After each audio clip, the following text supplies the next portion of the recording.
Get him off the Persian rug, you idiot. You are ruining a $50,000 antique. That is what the man screamed at me while I was performing CPR on his dying father. He did not care about the heart that had stopped beating. He cared about the wool under my knees. But that was not the moment that broke me. The moment that broke me happened 30 seconds later when I looked up, wiping sweat from my eyes, and saw the oil painting hanging above the marble fireplace. It was a portrait of the lady of the house wearing a wedding dress that cost more than I made in a decade. I froze. My hands stopped moving. The woman in the painting had my eyes, she had my nose, and she had the star-shaped birthmark on her chin that has been in my family for generations. It was my daughter. The daughter my son told me had died in a fire 25 years ago. My name is Cornelius Vance. I am 68 years old, and my back feels like a bag of rusted gears most mornings. To the world, I am just an invisible black man. In an EMT uniform, the guy you call when your worst day happens and then forget 5 minutes later. But before I drove this ambulance, I was something else entirely. And after what I saw tonight, I am about to become something much more dangerous. Before I tell you how I tore their perfect world apart, let me know where you are watching from in the comments, and hit subscribe if you think the truth is worth burning everything down for. There were 30 minutes left on my shift when the radio crackled. The dispatcher's voice was bored, but the address made my partner sit up straight. 1200, Highland Drive, the Golden Belt. That is the part of the city where the driveways are heated and the security guards carry real guns. My partner Jason, a 20-year-old kid who thinks he knows everything, rolled his eyes. Great, he groaned. Rich. People probably just a panic attack because the stock market dipped. I did not laugh. My lower back was throbbing, a dull ache that never really went away these days. I shifted the ambulance into gear and turned on the sirens. The drive took 12 minutes. When we arrived at the massive iron gates of the Sterling estate, a security guard stepped out of his booth. He was a big man with a face like a bulldog. He took one look at the flashing lights, then he looked at me through the windshield. He saw an old black man behind the wheel, and he did not open the gate. Instead, he pointed a thick finger toward a dirt road that ran along the perimeter. Service entrance is around the back, he barked. Deliveries and staff use the rear gate. I rolled down the window, feeling the heat rise up my neck. I am not delivering a pizza, I shouted over the siren. We have a code blue cardiac arrest. Open the gate or explain to Mr. Sterling why you let him die. The guard hesitated, then sneered and pressed a button. The gate swung open agonizingly slow. We drove up the winding driveway past fountains and statues that looked like they belonged in a museum. When we stopped at the front door, a man burst out. It was Hunter Sterling. I recognized him from the business magazines, the real estate shark who was buying up half the city. He was 40 years old, handsome in a cruel way, and wearing a silk suit that looked like it had never seen a wrinkle. He did not look relieved to see us. He looked annoyed. You took too long, he snapped, checking his gold watch. Get in here and take those heavy boots off. I just had the floors waxed. I ignored him. I grabbed the defibrillator and the medical bag and ran inside. Jason followed me, struggling with the stretcher. The inside of the house smelled like lavender and money. The foyer was bigger than the entire house I grew up in. We followed Hunter into a library that smelled of old leather and cigars. On the floor, lying next to a leather armchair, was an old man clutching his chest. His face was gray. His lips were blue. It was Conrad Sterling, the patriarch of the family. I dropped to my knees, ignoring the protest of my joints, and checked for a pulse. Nothing. He was gone. I ripped open his expensive shirt buttons, popping off and rolling across the floor. Start compressions, I told Jason, but the kid was freezing, staring at the opulence around him. I shoved him aside and placed my hands on the old man's chest. 1, 2, 3, 4. I pushed hard, feeling the sickening crunch of old ribs giving way under the pressure. It is a sound you never get used to, but it is necessary to save a life. Watch the rug, Hunter screamed from behind me. He was not looking at his father. He was looking at a speck of mud that had fallen from my boot. You are grinding dirt into a Persian rug that is worth $50,000. Get him onto the wood floor, move him. Now. I did not stop pumping. I did not look up. Sir, if I stop moving blood to his brain, he will be brain dead in 3 minutes. Do you want a clean rug or a living father? Hunter made a noise of disgust, like a petulant child who had been told no. He pulled out his phone and started typing furiously, probably texting his lawyer or his cleaner. I kept pumping. Sweat was stinging my eyes, my arms were burning. This is the part of the job they do not show on TV. It is exhausting. It is messy. And it is brutal. I shouted for Jason to prep the pads for the shock. We need to shock him now. Charging to 200 joules. Clear, I yelled. The body on the floor jerked violently as the electricity hit it. I looked at the monitor. Still a flat line. Resume compressions. I grunted, diving back in. That was when it happened. I was 30. Compressions in, counting out loud when I lifted my head for a split second to wipe the sweat off my forehead. My gaze drifted up to the massive stone fireplace dominates the room. Above it hung a portrait. It was enormous, at least 6 feet tall. It showed a woman standing in a garden wearing a wedding gown that looked like it was spun from diamonds. She was beautiful, regal, but it was not the dress that stopped my heart. It was her face. I stopped pumping. My hands hovered over Conrad's chest. My breath caught in my throat. The woman in the painting had high cheekbones just like my mother. She had wide, expressive eyes the color of dark honey, just like mine. But the thing that made the room spin was the mark on her chin, a small, star-shaped birthmark on the left side of her jawline. It was a genetic trait, distinctive and rare. My grandmother had it, I have it under my beard, and my daughter Kendra had it. Kendra. My baby girl Tyrell. My son had told me she died in a warehouse fire 25 years ago. He said there was nothing left to bury, just ashes. He said he saw the roof collapse. He cried in my arms at the memorial service. But the woman in that painting was not a ghost. She was a grown woman. She was the bride of this house. What are you doing, you senile idiot? Hunter's voice broke through my shock. He saw me staring at the painting and not working on his father. He stepped forward and shoved me hard with his foot, kicking me in the shoulder. Pump or get out of the way. The pain in my shoulder snapped me back to reality. But the rage was instant. I wanted to grab him by his silk tie and strangle him, but I had a patient under my hands. I forced myself to focus. 1, 2, 3, 4. I pumped with a new ferocity, channeling my confusion and anger into every compression. We shocked him again. Clear. The body jumped. The monitor beeped once. Then again, a rhythm. Sinus rhythm. We got him back. Jason let out a breath he had been holding. Good job. Cornell, he whispered. I checked the pulse. It was weak, but it was there. Conrad. Sterling groaned. His eyelids fluttered open. They were milky with age, but sharp. He looked up at the ceiling, disoriented. Then his gaze fell on me. He blinked, trying to focus.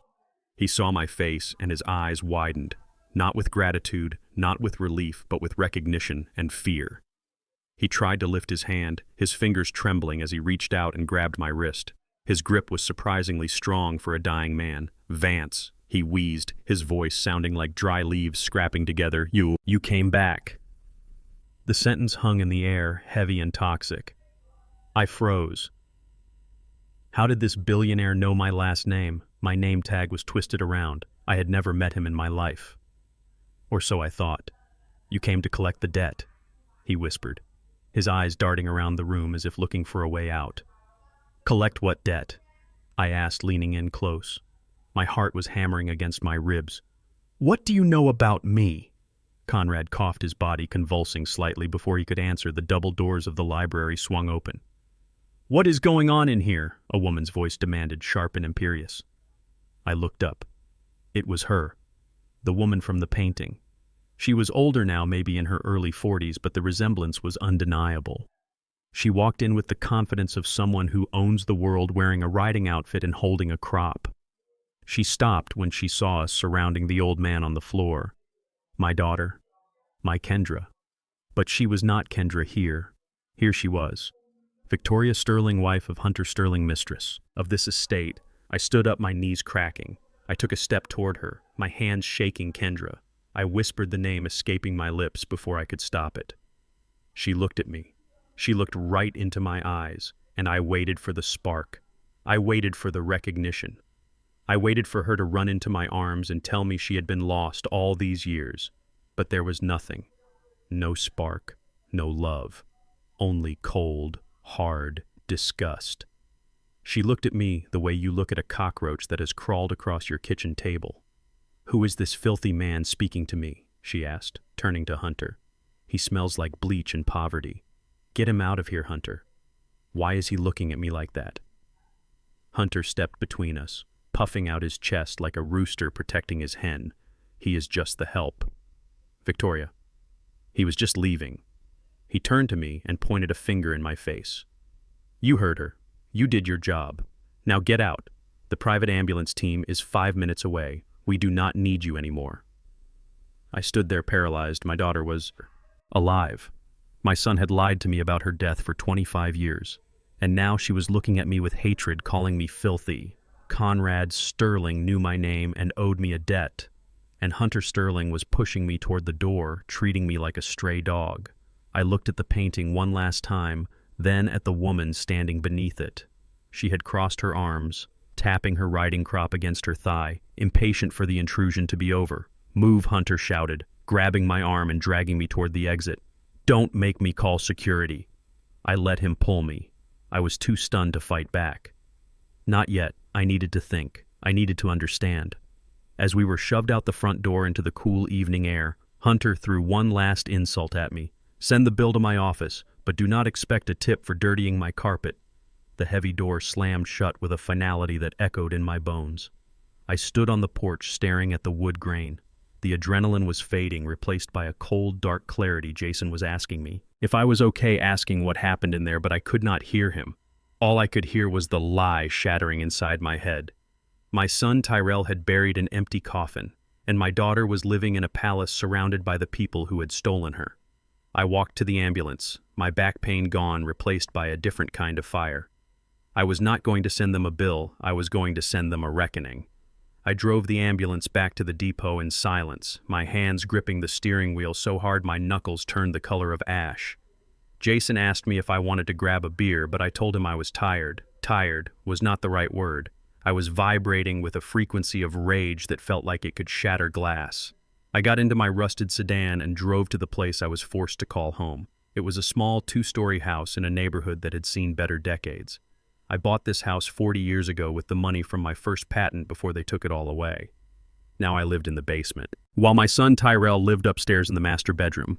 I walked down the concrete steps to the side door that led to my quarters. The air down here always smelled of damp earth and unfinished dreams. I pushed the door open and the smell of truffle oil and expensive cheese hit me instantly. Tyrell was sitting on my old recliner, his feet propped up on a milk crate, watching a 70-inch television that he had bought with my credit card. On his lap was a box of gourmet pizza from that artisanal place downtown, the kind that costs $30 a pie. He did not look up when I entered. He just took another bite of a slice that cost more than my hourly wage and spoke with his mouth full. "Hey, old man, you are late. The internet bill is due tomorrow and I need your pension card. Transfer the money before you go to sleep." I stood there looking at him. He was 35 years old. He had my broad shoulders and his mother's smile, but his eyes were empty, devoid of the ambition that used to drive me. Was wearing a designer tracksuit and fresh sneakers, while I was wearing a uniform stained with the sweat of a 12-hour shift. I did not move toward my bedroom. I walked to the front of the TV and blocked the screen. Tyrell groaned and leaned to the side, trying to see past me. "Move, Dad. The game is on." I did not move. I stared at him, searching his face for a trace of the lie, searching for a crack in the story he had told me for 25 years. "Tyrell," I said, my voice low and steady. "Is your sister really dead?" Tyrell froze. The slice of pizza stopped halfway to his mouth. He chewed slowly, then swallowed hard. The silence in the basement was heavy, broken only by the hum of the refrigerator and the muffled cheers from the television. He finally looked at me, and his eyes were not confused. They were guarded, defensive, calculating. "Why are you asking about Kendra?" he asked, his voice tight. "We buried her 25 years ago, Dad. You know this. Why are you doing this tonight?" "I saw her," I said, watching. I said. His reaction closely. "I saw her face tonight." Tyrell, not a ghost, a woman. A living, breathing woman at the Sterling estate. She has the birthmark. She has your mother's eyes. Tell me the truth. Tyrell, did you bury an empty coffin?" Tyrell set the pizza box down on the floor. The casual disrespect was gone. replaced by a sudden sharp aggression. He stood up, and he was taller than me now, heavier. He used his size to intimidate me, looming over me in the cramped basement space. "You are tired," he said, his voice rising. "You are working too many hours and your brain is starting to rot like the wood in this ceiling. Kendra died in that fire. I saw the roof collapse. I identified the remains. You were too broken to do it, remember? You made me do it." His words were like daggers aimed at the guilt I had carried for 2 decades. He was weaponizing my own grief against me. But tonight the guilt did not work. Tonight I had the image of the woman in the painting burned into my retina. I took a step closer into his personal space. "I remember what you told me," I said, "but tonight I am asking you what you actually saw, because the woman I saw was not a pile of ashes. She was real, and she looked exactly like the sister you swore was gone." Tyrell's face twisted. He was not sad. He was scared, and fear makes a coward dangerous. "You are losing it, old man," Tyrell shouted suddenly, kicking the milk crate across the room. It skidded across the concrete and slammed into the wall. The violence was a distraction, a flare thrown up to blind me. He marched over to the metal filing cabinet in the corner where he kept the papers. He claimed were too important for me to manage. He yanked the drawer open so hard the cabinet rocked. He rummaged through the files, his hands shaking, not with sorrow but with rage. "Here," he screamed, pulling out a yellowed piece of paper and shoving it into my chest. Read it, and shut up." It was the death certificate. I had seen it 1,000 times. Certificate of death, Kendra Vance, cause of death asphyxiation, and thermal injuries. The date was right. The stamp looked official. But as I looked at it tonight under the harsh light of the bare bulb swinging above us, I noticed something I had never seen through my tears before. The signature of the coroner. It was a scribble, a mess of ink, and the seal, it looked flat, lifeless, like a photocopy of a photocopy. "This is just a piece of paper, Tyrell," I said, dropping it to the floor. "It does not prove she is in that ground. It proves you know how to file paperwork." Tyrell looked at the paper on the floor, then back at me. His eyes were wide, manic veins bulging in his neck.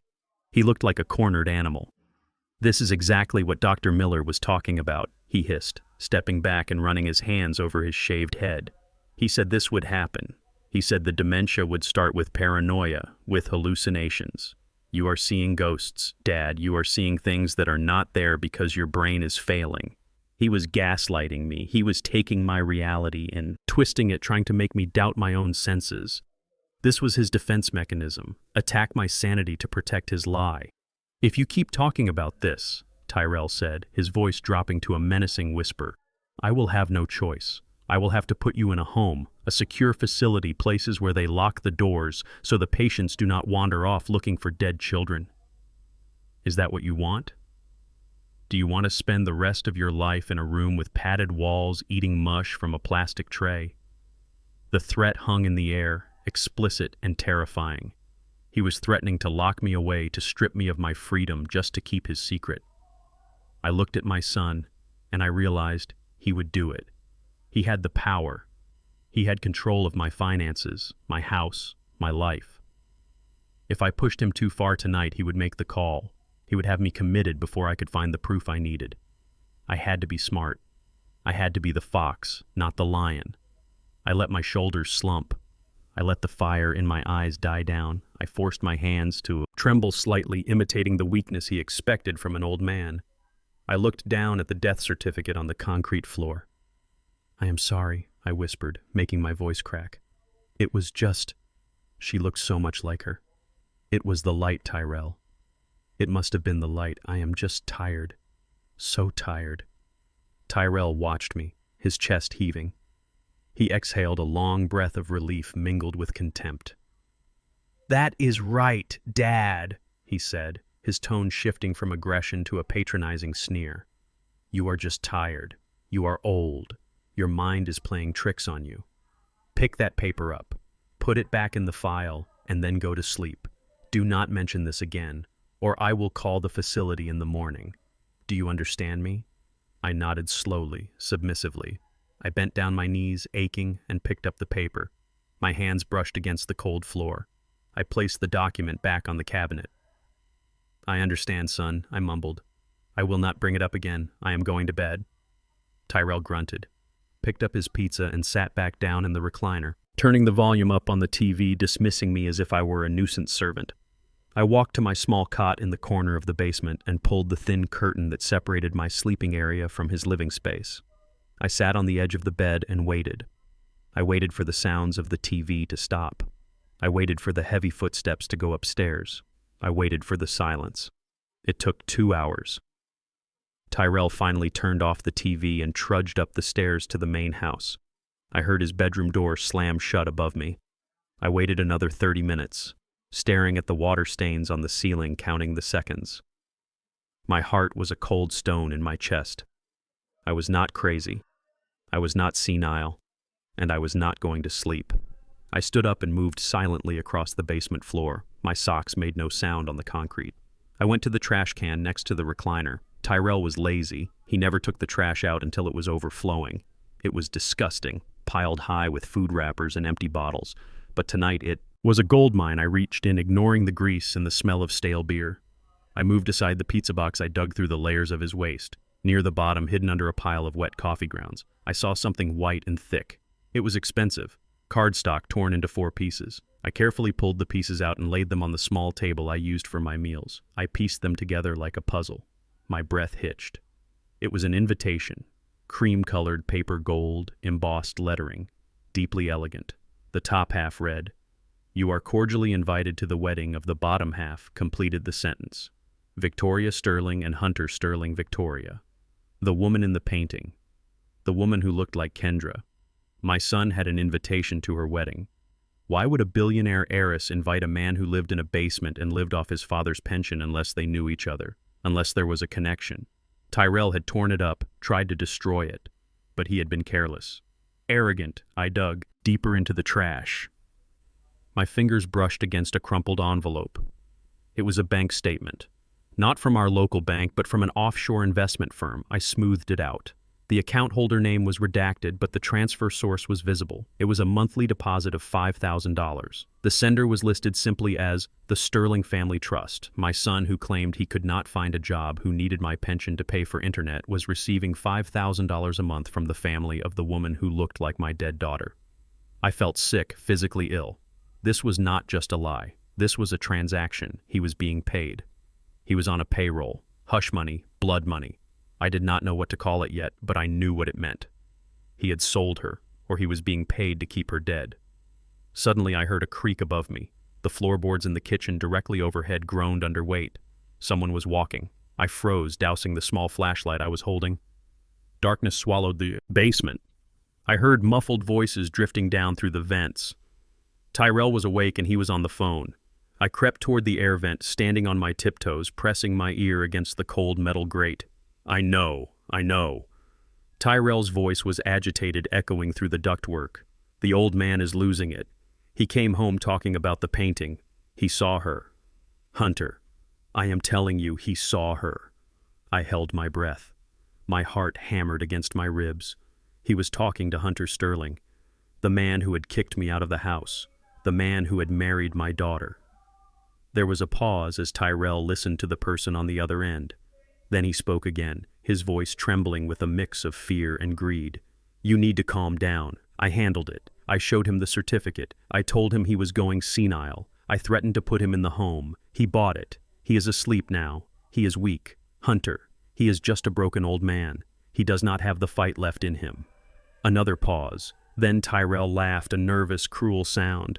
Look, as long as the payments keep coming, I will keep him quiet. But we need to speed up the timeline. If he starts digging, if he goes back there, we have a problem. You might need to help me get him into the facility sooner. Dr. Miller is expensive, but he will sign the papers if the price is right. Just send the bonus early this month. Okay, good. Do not worry, he is nobody. He is just a shadow. I heard the beep of the call ending, then the heavy footsteps moving away toward the bedroom. I lowered myself from the vent, my legs shaking so hard I had to sit on the floor. He is nobody. He is just a shadow. That is what my son thought of me. That is what they all thought of me. Just a senile old man, a problem to be managed, a nuisance to be locked away. I looked at the torn invitation on the table and the bank statement stained with coffee grounds. They thought I was weak. They thought I was broken. And they were right about one thing. The Cornelius Vance who had walked into that basement 3 hours ago was broken, but the man sitting in the dark now was not broken. He was focused. I gathered the pieces of the invitation and the bank statement and folded them into my pocket. I was not going to the nursing home. I was not going to let them erase me. My son had made a mistake. He thought he was dealing with a father who loved him blindly, but he had just declared war on a man who had nothing left to lose. I stood up in the darkness and looked at the stairs leading up to the house where my enemy slept. I was going to find out the truth about the fire. I was going to find out what happened to my daughter. And then I was going to make them all wish they had actually looked at the man they were trying to bury. I was done being a shadow. It was time to bring the fire to them. I slipped out of the house before the sun came up, leaving my phone on the nightstand so Tyrell could not track me. I knew he watched my location just like he watched my bank account. I took the bus 3 towns over to an ATM inside a gas station and withdrew $500 in cash using an emergency card I had hidden inside an old chemistry textbook years ago, back when I was a respected chemist, back before they stole my patents and erased my name from the history books. I learned that paper trails are dangerous, and cash is the only way to move in the shadows. I needed to find Captain Miller. He was the fire chief. 25 years ago, the man who signed the report that turned my daughter into a memory. I found his address in a public phone book at the library, avoiding the internet entirely. Miller was in a hospice facility on the south side of the city, a place where people went to wait for the end. The nurse at the desk tried to stop me, saying visiting hours were over, but I used my EMT badge and a lie about a medical inquiry to get past her. Miller was lying in a bed that smelled of antiseptic and decay. He was a shadow of the man I remembered. His skin was paper thin, and his breathing was a rattle in his chest. I pulled a chair up to his bedside and sat down. The noise woke him. He blinked his eyes, milky and confused. "Who are you?" he wheezed. "I am Cornelius Vance," I said, leaning close so he could see my face. "You were at my house 25 years ago, the warehouse fire on 5th Street. You told me my daughter was dead." Miller's eyes widened, recognition sparking through the haze of medication. "Vance," he whispered, "I remember. The fire that burned blue. I need to know the truth." "Miller," I said, keeping my voice low but intense. "I saw my daughter 2 days ago. She is alive. Did you find a body that night? Or did you sign a paper because someone told you to?" Miller began to cough, his body shaking. He reached for a cup of water and I helped him drink. He looked at me with a mixture of shame and relief, as if he had been carrying a stone in his gut for 2 decades. "We never found a body, Cornelius," he said, his voice trembling. "We found a shoe. We found a melted locket, but there were no bones. The fire was hot, but it was not hot enough to vaporize a human skeleton." I wanted to keep digging. I wanted to bring in the arson dogs and sift through the ash until I found a tooth, a fragment, anything. "Then why did you declare her dead?" I asked, my hands gripping the bed rail so hard the metal groaned. "Why did you close the case?" Miller looked away, staring at the heart monitor, counting his remaining beats. "Because of your son. Because of Tyrell." The mention of his name hit me like a physical blow. Miller continued talking, the words pouring out of him like a confession. "Tyrell was there before the police. He was screaming at us. He told the officers that he saw her trapped. He said he watched the roof fall on her. He was hysterical, ripping at his clothes, threatening to sue the department if we disturbed her resting place. The police chief at the time, he just wanted it over. He said the boy was an eyewitness. He said the trauma was enough proof. He ordered me to sign the report based on the eyewitness testimony. I signed it, Cornelius, I signed it.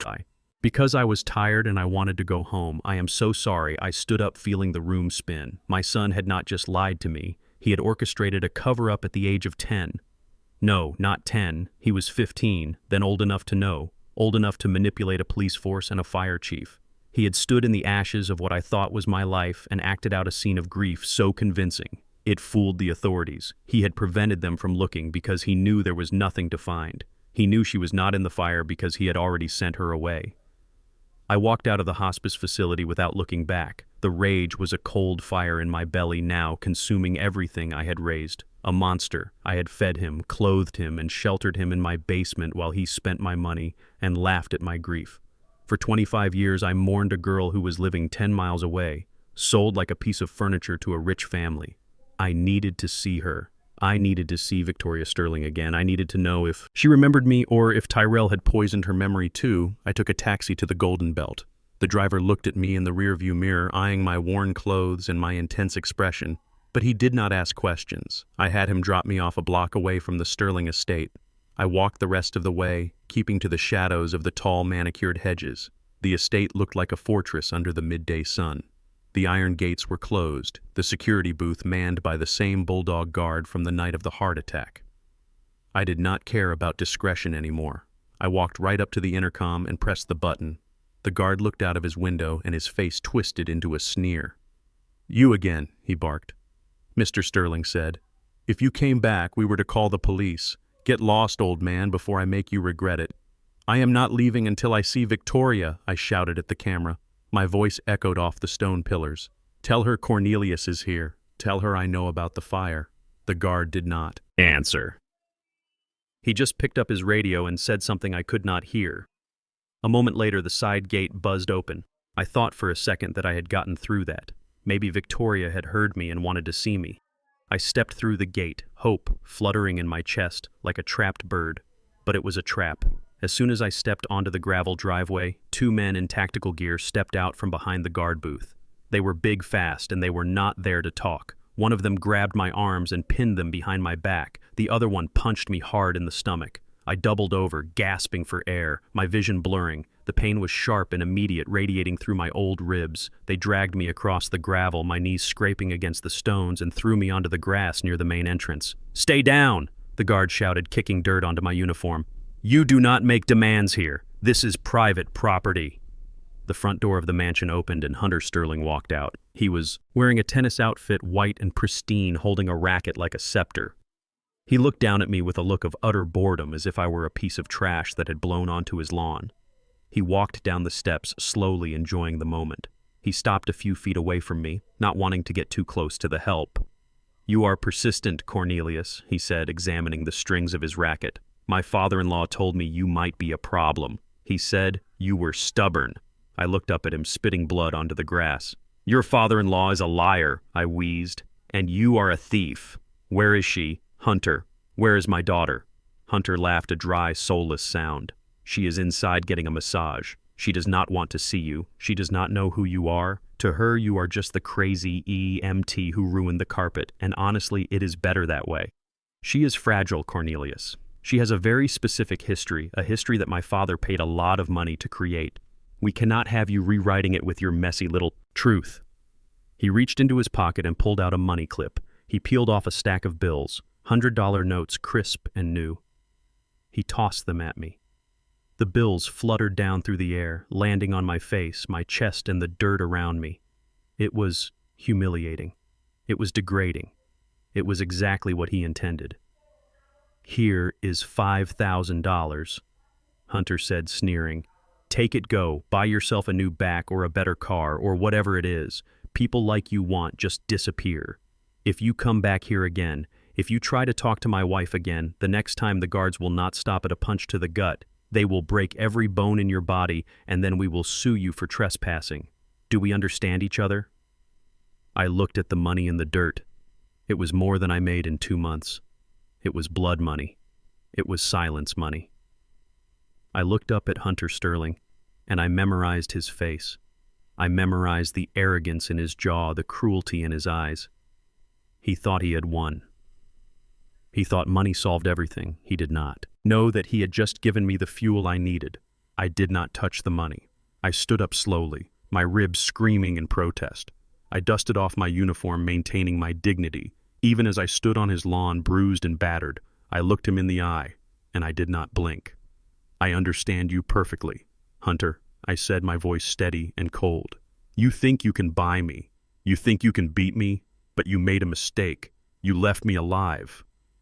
Hunter stopped smiling. He took a step back, unsettled by the look in my eyes. "Get him out of here," he barked at the guards, turning his back on me and walking quickly toward the house. The guards grabbed me again and shoved me out the gate, throwing me onto the public sidewalk. I stood there, watching the gates close, locking my daughter inside her golden cage. I was bleeding, I was bruised, and I was alone. But as I walked down the hill away from the Sterling estate, I felt something. I had not felt in years. I felt a purpose. My son had sold his sister. My daughter was living a lie, and Hunter Sterling thought he was untouchable. They were all wrong. I was going to find out how deep this rot went. I was going to find out exactly what Conrad Sterling knew. And I was going to tear their empire down brick by brick, starting with the man lying in the hospital bed who had called me by my name. I wiped the blood from my mouth with the back of my hand and stared at the imposing glass structure of St. Jude's Medical Center. It was the best hospital in the city, the kind of place where they had a piano player in the lobby and the air conditioning smelled like vanilla. I knew it well because I had dropped off hundreds of patients here over the years, entering through the chaotic ambulance bay around the back. But tonight I was not going to the back. I was walking in through the front door, and I was going to finish a conversation that had started 25 years ago. My ribs were screaming with every breath, a sharp reminder of the beating Hunter Sterling's guards had given me. My uniform was dirty, stained with grass and blood, but I still had my badge clipped to my belt. It was an old trick I learned early in this job. If you walk with purpose and wear a uniform, people do not see you. They see the function, not the man. I straightened my back, ignoring the pain, and walked past the security desk with a nod. The guard barely looked up, checking a clipboard. "Medical transport for the VIP wing," I muttered, not breaking stride. "Go ahead," the guard grumbled, waving me through. I took the elevator to the top floor. The VIP wing was quiet, hushed like a library or a mausoleum. The floors were carpeted to dampen the sound of footsteps. I knew exactly where Conrad Sterling would be. Room 401, the presidential suite. It was where all the dying billionaires went to pretend they could buy a few more days of life. There was a private security guard sitting outside the door reading a magazine on his phone. I could not fight him. I was an old man with broken ribs, and he was young and armed. I had to be smarter. I went to the nearby nurses' station. It was empty for a moment, the shift change in progress.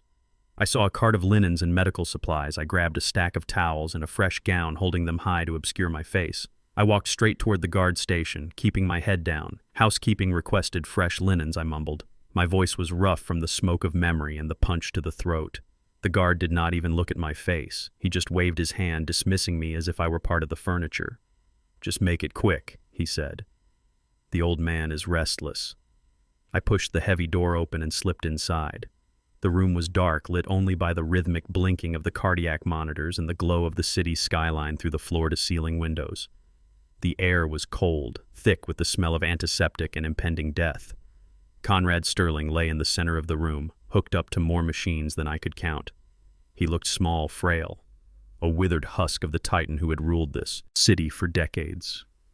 I approached the bed slowly, my footsteps silent on the plush carpet.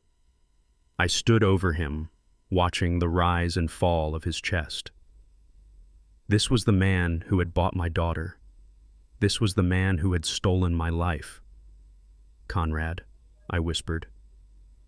The sound was soft, but in the silence of the room it cracked like a whip.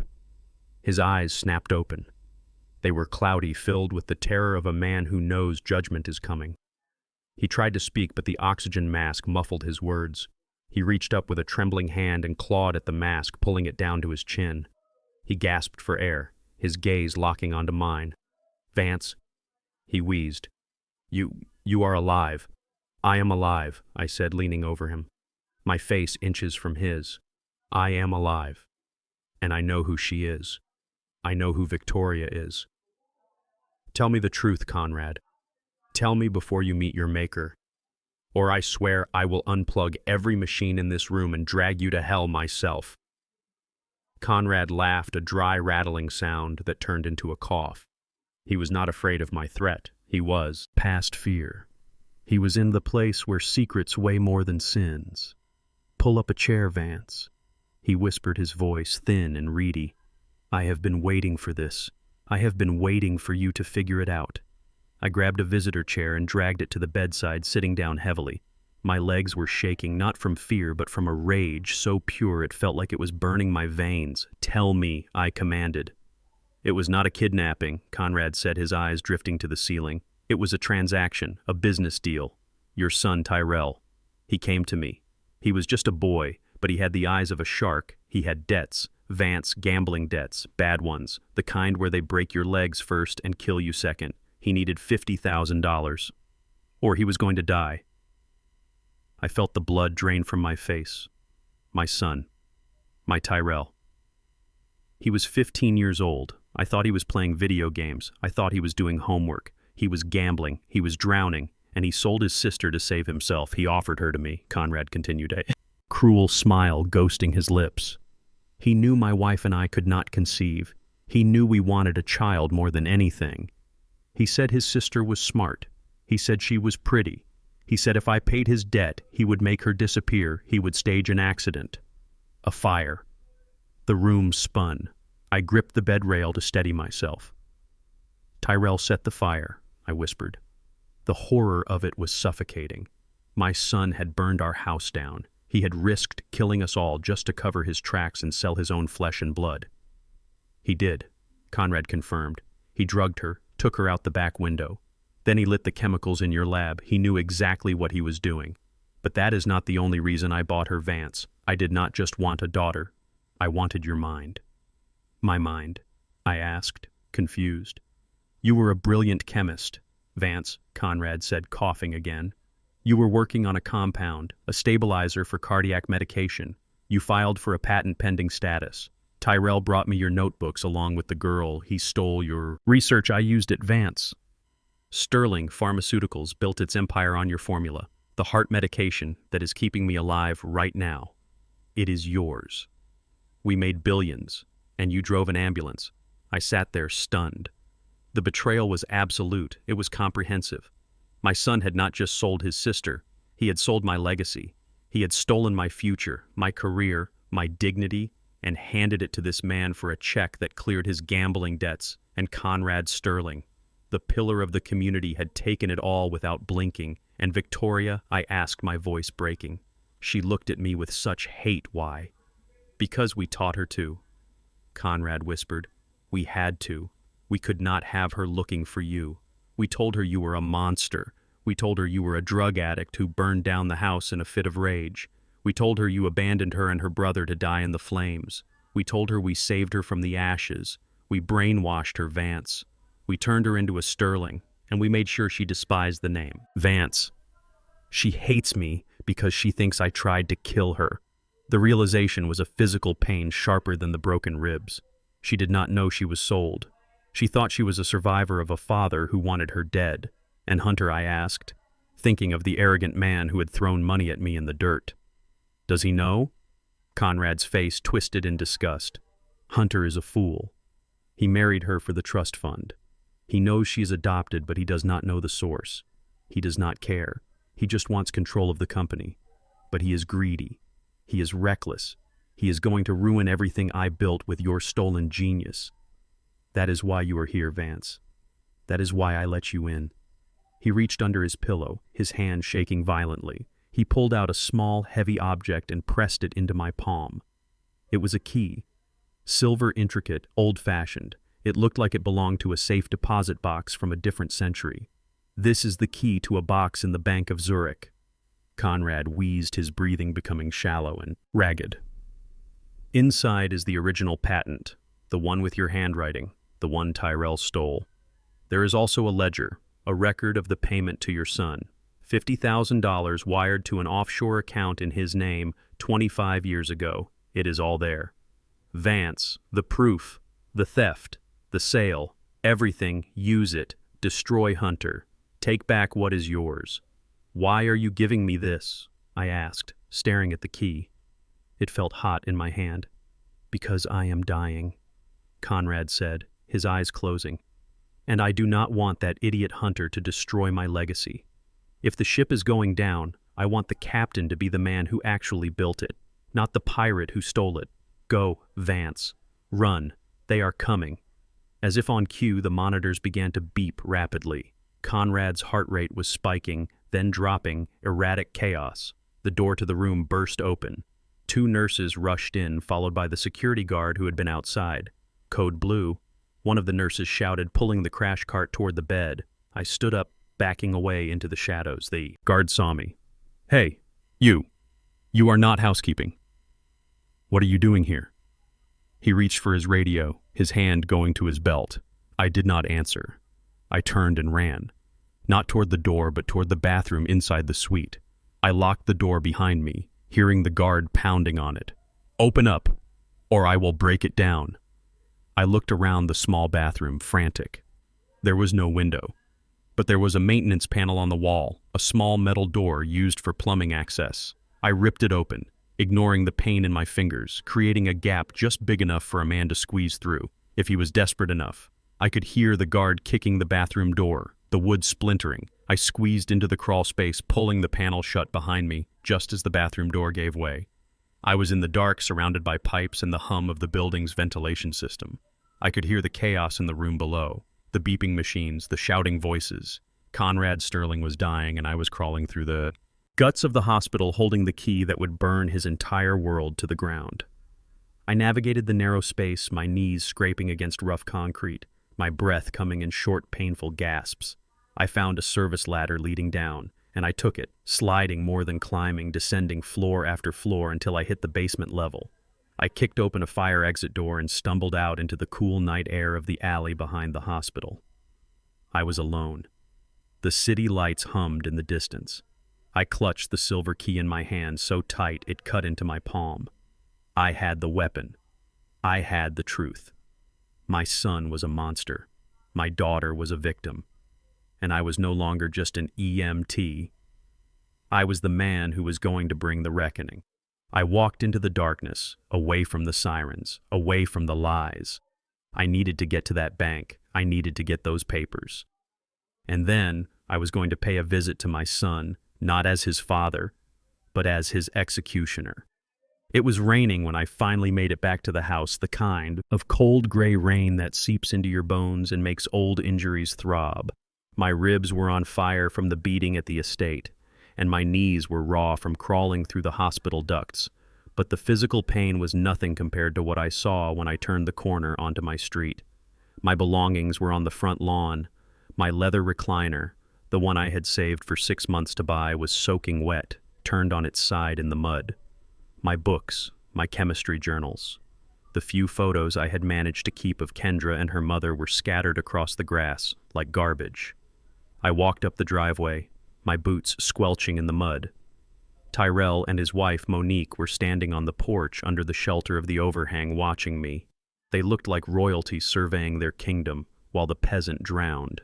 Monique was holding a clipboard, ticking things off her face. Bored, Tyrell was holding a champagne glass at 10 in the morning. "What is this?" I asked, my voice raspy from the smoke and the silence of the night before. "Why is my life on the lawn?" Tyrell took a sip of his drink and smiled. It was the smile of a man who thinks he has won the lottery. "We sold the house, Dad. The deal closed an hour ago. Cash offer fast closing. We need the space cleared out by noon." "Sold the house," I repeated. The words felt heavy, foreign. "It is my house, Tyrell." "Not yours technically," Tyrell said, stepping down one step so he could look down at me. "You signed the deed over to me 5 years ago, remember? To avoid the inheritance tax, to protect the asset. You trusted me, Dad, and that was your mistake," I remembered. He had told me the government would take half of it if I died. He said it was smarter to put it in his name. He said nothing would change. He had played the long game, waiting for the moment when the market was hot and I was weak. "Where am I supposed to go?" I asked, looking at the rain soaking into the pages of my journals, my life's work dissolving into pulp. Monique finally looked up from her clipboard. "We are investing the money. Cornelius Crypto. It is the future. We are going to triple our money in a month. We cannot have dead capital sitting in this rotting old house. And as for you, well, we found a solution that works for everyone." She pointed to a white van turning the corner. It was not a moving van. It was a transport vehicle with barred windows. On the side, in cheerful blue letters, it said Sunrise Care, Facility Assisted Living and Memory Care. I knew Sunrise Care. Everyone in the neighborhood knew it. It was a warehouse for the unwanted, a place where the state sent the indigent elderly to be medicated into silence. The staff was underpaid, the food was inedible, and the mortality rate was terrifying. It was a death sentence wrapped in a brochure. "You are not sending me there," I said, backing away. My hand instinctively went to my pocket where the silver key from Conrad Sterling was hidden, warm against my thigh. "I am not going to." "Sunrise?" Tyrell laughed a harsh barking sound. You do not have a choice. Dad, you are homeless. You have no money. And according to the papers I filed this morning, you are mentally incompetent. You are a danger to yourself. Wandering around at night talking about dead daughters, hallucinations, paranoia. It is for your own good. The van pulled up to the curb. Two large men in white uniforms stepped out. They did not look like nurses. They looked like bouncers. One of them was cracking his knuckles. They walked toward me with practiced indifference. Tyrell pulled a document from his jacket pocket. Sign this, he commanded, holding it out into the rain. It is a voluntary admission form. If you sign it, you go in quietly. We get you a private room, maybe send you some money for the commissary. If you do not sign it, they drag you in, kicking and screaming, and you get the general ward with the screamers and the biters. Sign it, old man. It is over. I looked at the paper. It was damp from the rain. I looked at the orderlies closing in. I looked at my son, who had sold his sister and was now selling his father for digital coins. He thought I was powerless. He thought I was the same man who had lived in his basement for years. Give me the pen, I said. My head bowed in defeat. Tyrell grinned triumphant. He handed me a cheap ballpoint pen. Make it legible, Dad. We do not want any clerical errors delaying the sale. I took the pen. The orderlies stopped a few feet away, waiting. I placed the paper against the wet hood of Tyrell's car. I took a breath. I switched the pen to my left hand. I am right-handed. I have been right-handed. My entire life. My right hand is steady, precise, the hand of a surgeon or a chemist. But my left hand is clumsy, shaky. I pressed the pen to the paper and scribbled a jagged, uneven signature. It looked nothing like my name.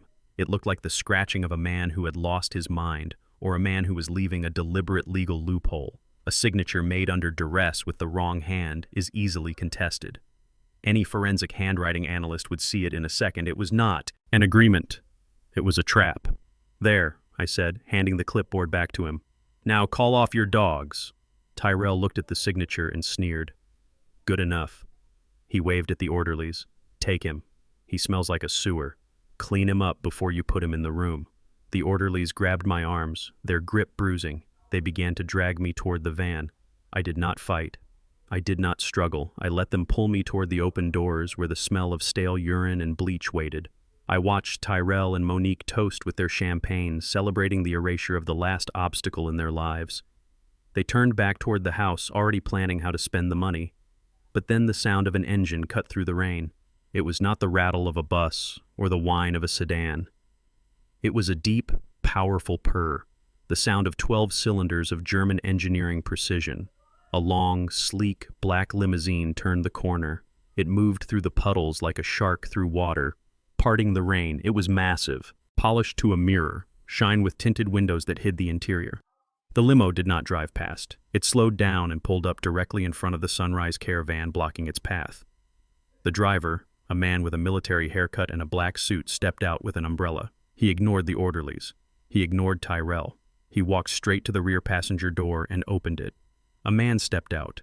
He was tall, silver-haired, wearing a suit that cost more than Tyrell's entire crypto investment. He held a briefcase in one hand, and he radiated an aura of absolute authority. It was Richard Steinberg, the most feared corporate attorney in the state, the man Conrad Sterling had told me to call the man who guarded the secrets of the billionaires. Tyrell dropped his champagne glass. It shattered on the porch. "Who the hell is that?" he stammered. Steinberg walked past the orderlies as if they did not exist. He stopped in front of me and signaled to the driver. The driver stepped forward and shoved the orderlies away from me, not with violence, but with a firmness that brooked no argument. The orderlies let go, confused and intimidated. Mr. Vance Steinberg said, his voice smooth and projecting clearly over the rain. "My apologies for the delay. The traffic in the city was dreadful. We have a schedule to keep." I straightened my jacket, brushing off the hands of the orderlies. I looked at Tyrell. His mouth was open, his eyes wide with confusion and fear. He looked from the limo to me, trying to connect the dots, trying to understand how his senile father knew a man like this. "Who are you?" Tyrell shouted, walking down the porch steps. "Hey, you cannot take him. He is committed. He belongs to the state." Steinberg turned slowly to face my son. He looked at Tyrell with the same expression one might use to look at a stain on a silk tie. I am Richard Steinberg, senior partner at Steinberg and Loeb, and Mr. Vance does not belong to the state. He belongs to the board of directors. Board of directors, Tyrell whispered the color, draining from his face. What are you talking about? We have a shareholder meeting at noon, Mr. Vance Steinberg said, turning back to me, ignoring Tyrell completely. The merger you halted has caused quite a stir. The board is waiting for your instructions regarding the patent portfolio. I nodded, playing the part, stepping into the life that had been stolen from me 25 years ago. I looked at the sunrise van, then at my son standing in the rain, soaking wet and terrified. You can cancel the admission, I said to the orderlies. My schedule has cleared up. I walked toward the open door of the limousine. The interior was warm, lit with soft amber lights, smelling of leather and expensive scotch. I stopped before getting in and looked back at Tyrell one last time. Dad, he called out, his voice cracking, desperate. Wait, what is happening? Where are you going? You do not have any money. I smiled, a cold, hard smile. It is not about money, son, I said. It is about leverage. And I just found all of it. I stepped into the car and the heavy door thudded shut, sealing out the rain, the smell of the damp earth, and the sight of my treacherous son. The car began to move, gliding away from the curb, leaving Tyrell standing in the mud, staring at the empty space where his victim used to be. I settled into the seat, and Steinberg opened a crystal decanter, pouring 2 glasses of amber liquid. To new beginnings. Mr. Vance, he said, handing me a glass. And to old debts settled. I took the glass. My hand did not shake. I looked out the tinted window as we passed the sign for the highway heading toward the glass towers of the city. To old debts, I repeated, and to the fire that comes next. The Italian wool of the suit felt foreign against my skin, lighter and softer than the polyester EMT uniform I had worn for the last 15 years. It was a charcoal gray 3-piece masterpiece tailored in Zurich overnight, while Steinberg handled the legal filings. Looking at my reflection in the tinted glass of the Sterling Pharma skyscraper, I did not see the broken old man who had been thrown onto the lawn 3 days ago. I saw the man I was supposed to be before they stole my life. I saw a scientist. I saw a father. I saw an executioner. Steinberg walked beside me, his briefcase swinging with the rhythmic tick of a metronome.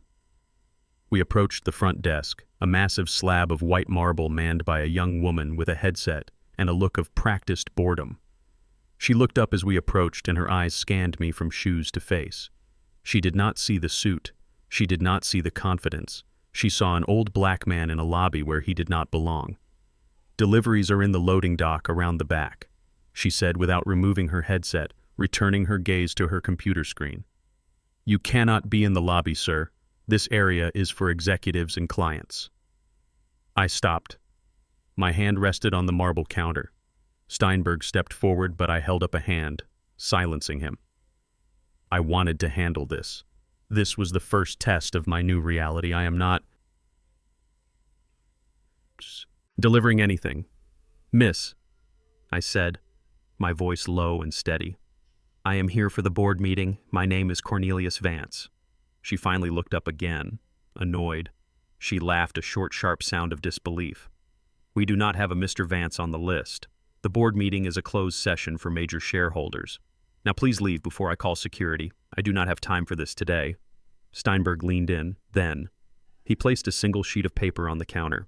It was not a meeting agenda. It was a termination of employment notice drafted on Sterling Pharma letterhead, signed by the acting legal proxy of the majority shareholder.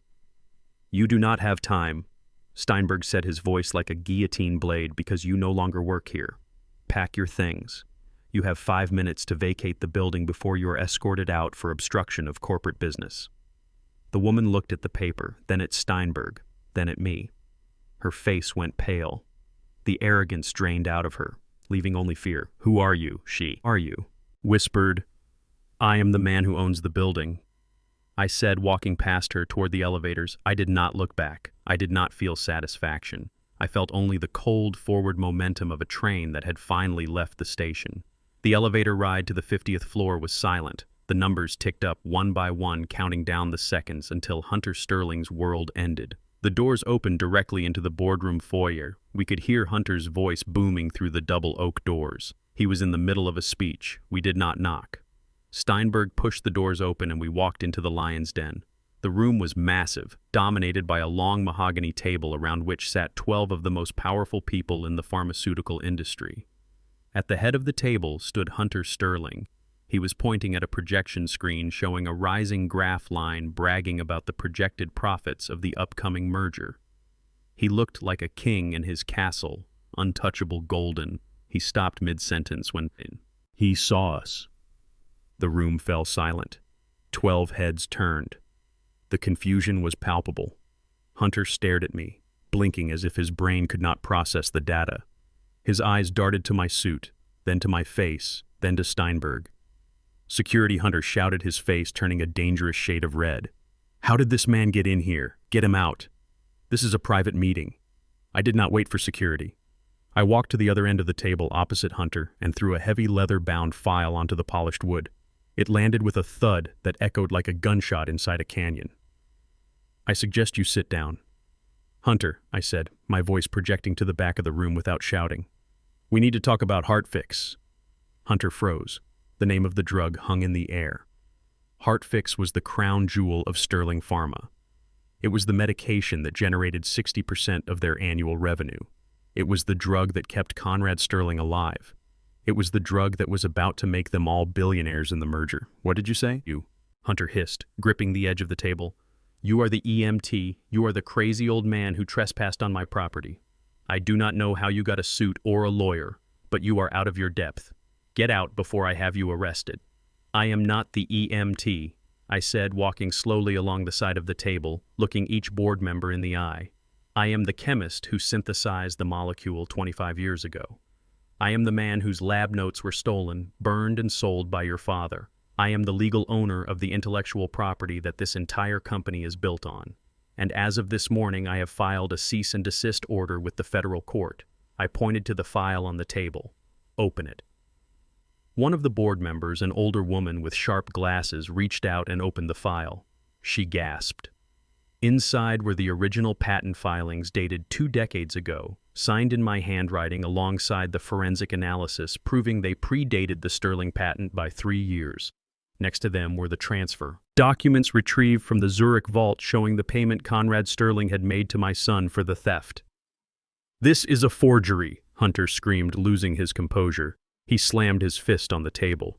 "My father invented that drug. He worked on it for years. You are a liar and a con artist. Security. Where is security?" 2 large guards burst into the room breathless. I recognized them. They were the same men who had beaten me on the lawn 3 days ago. They looked at Hunter, then at me. They reached for their batons, stepping forward to grab me. "Touch him," Steinberg said, his voice cutting through the tension like a razor, "and the Securities and Exchange Commission gets the email." The guards stopped, confused. Hunter looked at Steinberg, sweat beginning to bead on his forehead. "What email?" "The email that contains the digital proof of fraud," Steinberg said, checking his watch. "It is drafted and ready to send.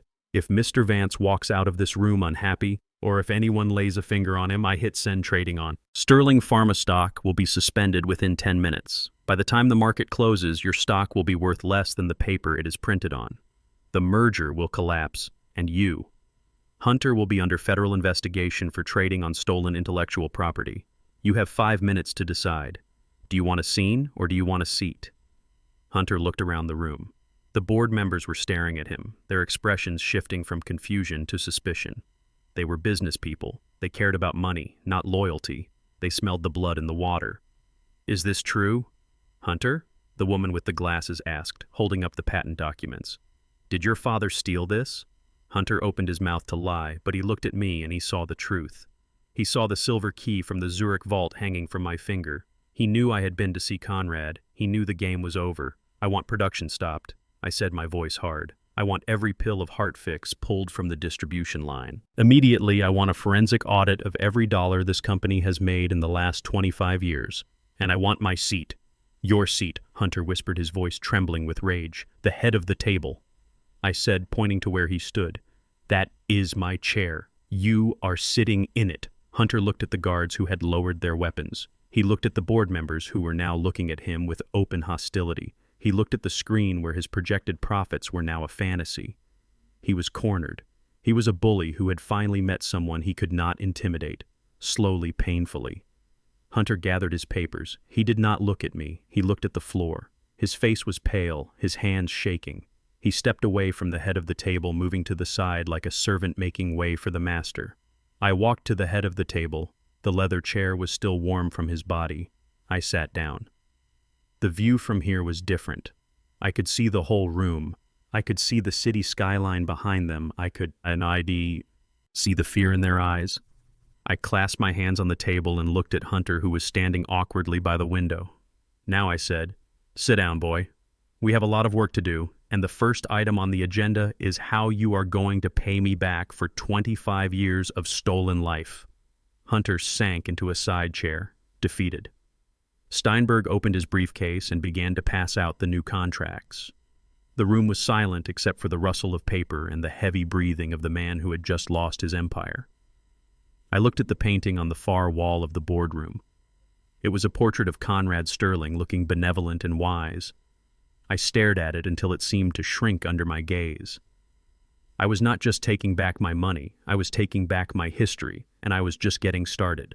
I sat in the presidential suite of the Four Seasons watching the news on a television that was larger than the entire kitchen in my old house.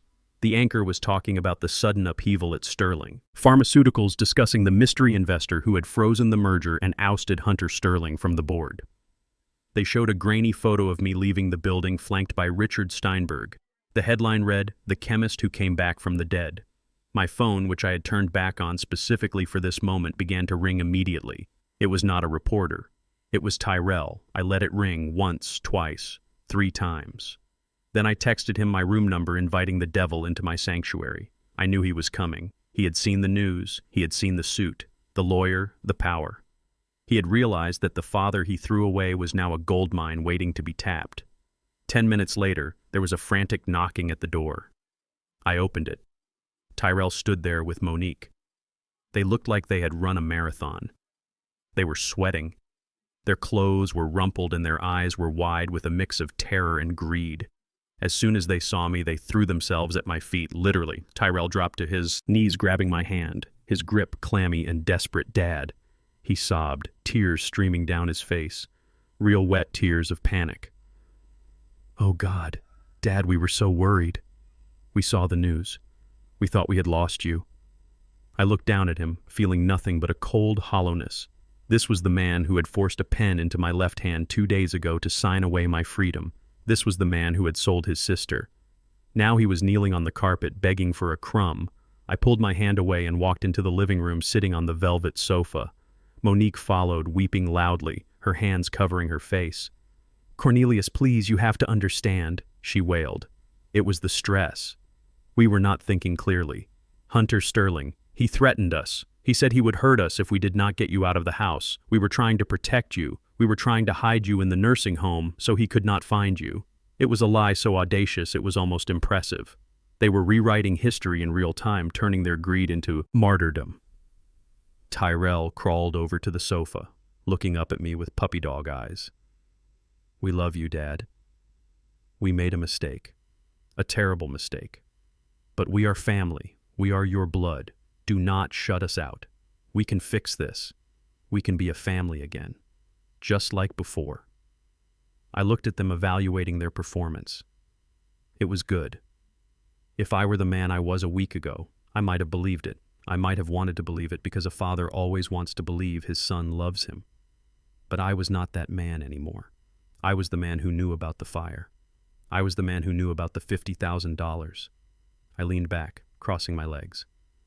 "Get up, Tyrell," I said, my voice calm. "You are embarrassing yourself." Tyrell scrambled to his feet, pulling Monique up with him. They stood there, wringing their hands, waiting for my verdict, expecting me to yell, expecting me to rage. Instead, I smiled. It was a gentle smile, the smile of a forgiving father. "Let us not talk about the past," I said softly. "We have all made mistakes. I have been under a lot of stress, too. Maybe I was too harsh. Maybe we just need a fresh start." Tyrell's face lit up. The relief was instantaneous. He looked at Monique, and I saw the greed spark back to life in his eyes. See, I knew he would forgive us. His eyes seemed to say, He is still the same old fool. I am hungry, I said, checking my watch. I have not had a decent meal in days. Why do we not go to dinner?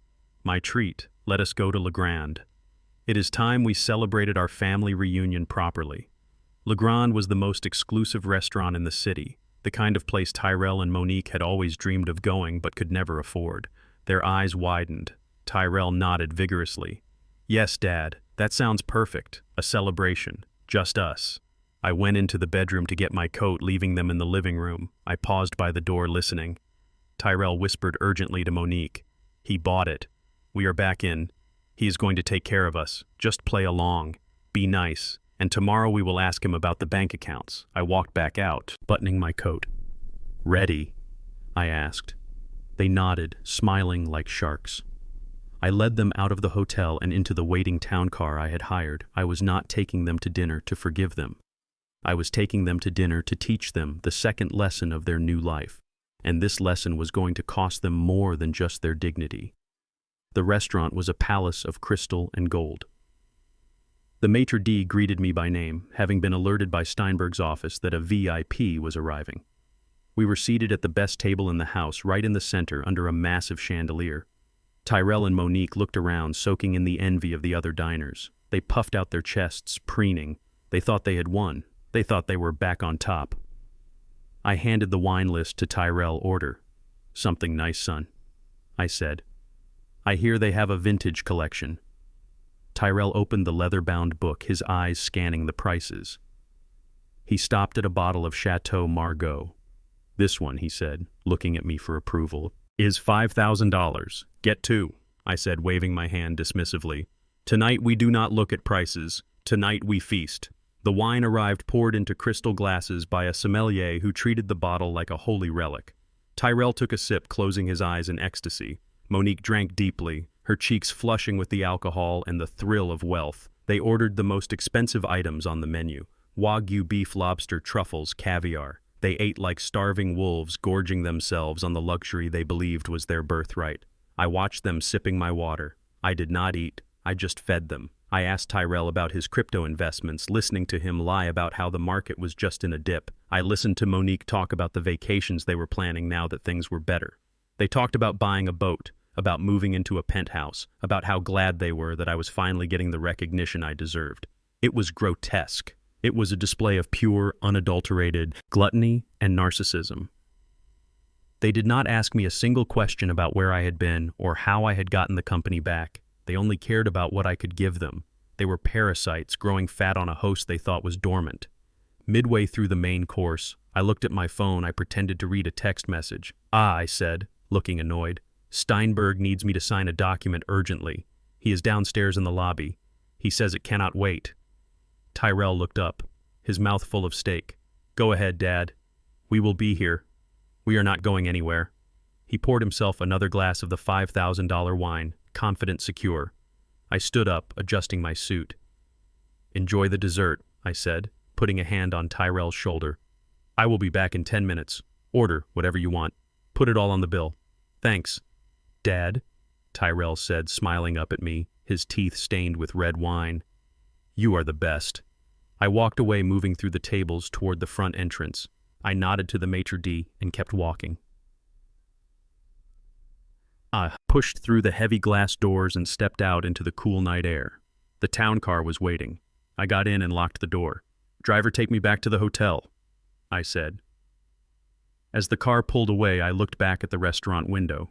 I could see Tyrell and Monique laughing, raising their glasses in a toast. They were celebrating their victory. They were celebrating the return of their golden goose. They had no idea that the goose had just flown the coop and left them with the bill. I went back to my hotel room and poured myself a glass of scotch. I sat by the window looking at the city lights, waiting. I checked the time. It had been 30 minutes since I left the restaurant. The bill would be arriving soon. I imagined the scene, the waiter placing the leather folder on the table, Tyrell opening it casually, expecting to see my black card inside, expecting to just sign and leave. But there would be no card. There would only be a slip of paper with the total, $15,000 plus tip. Tyrell would laugh nervously, at first thinking I was playing a joke. He would look toward the door, waiting for me to walk back in. But minutes would pass and I would not appear. The waiter would start to hover. The manager would come over. I picked up my phone and opened the banking app.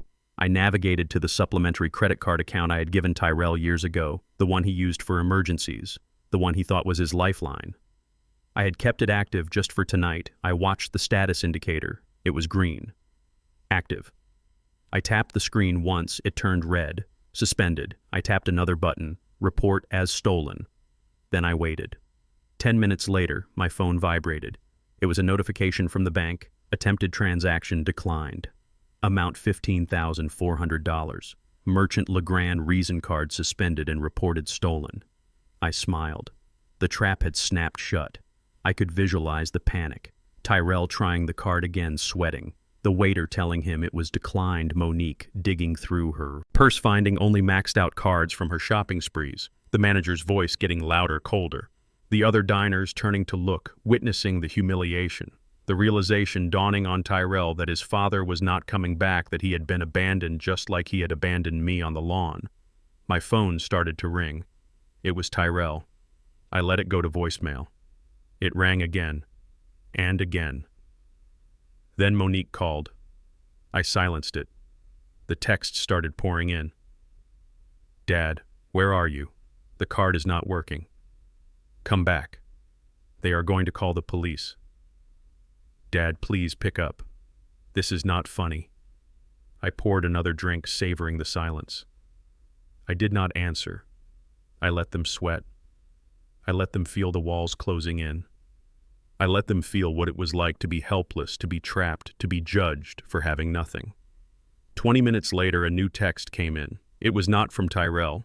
It was an automated alert from the City Police Department notification service, which I had signed up for years ago as an EMT arrest alert. Tyrell. Vance and Monique. Vance booking charge, theft of services, grand larceny. They had done it. The restaurant had called the police.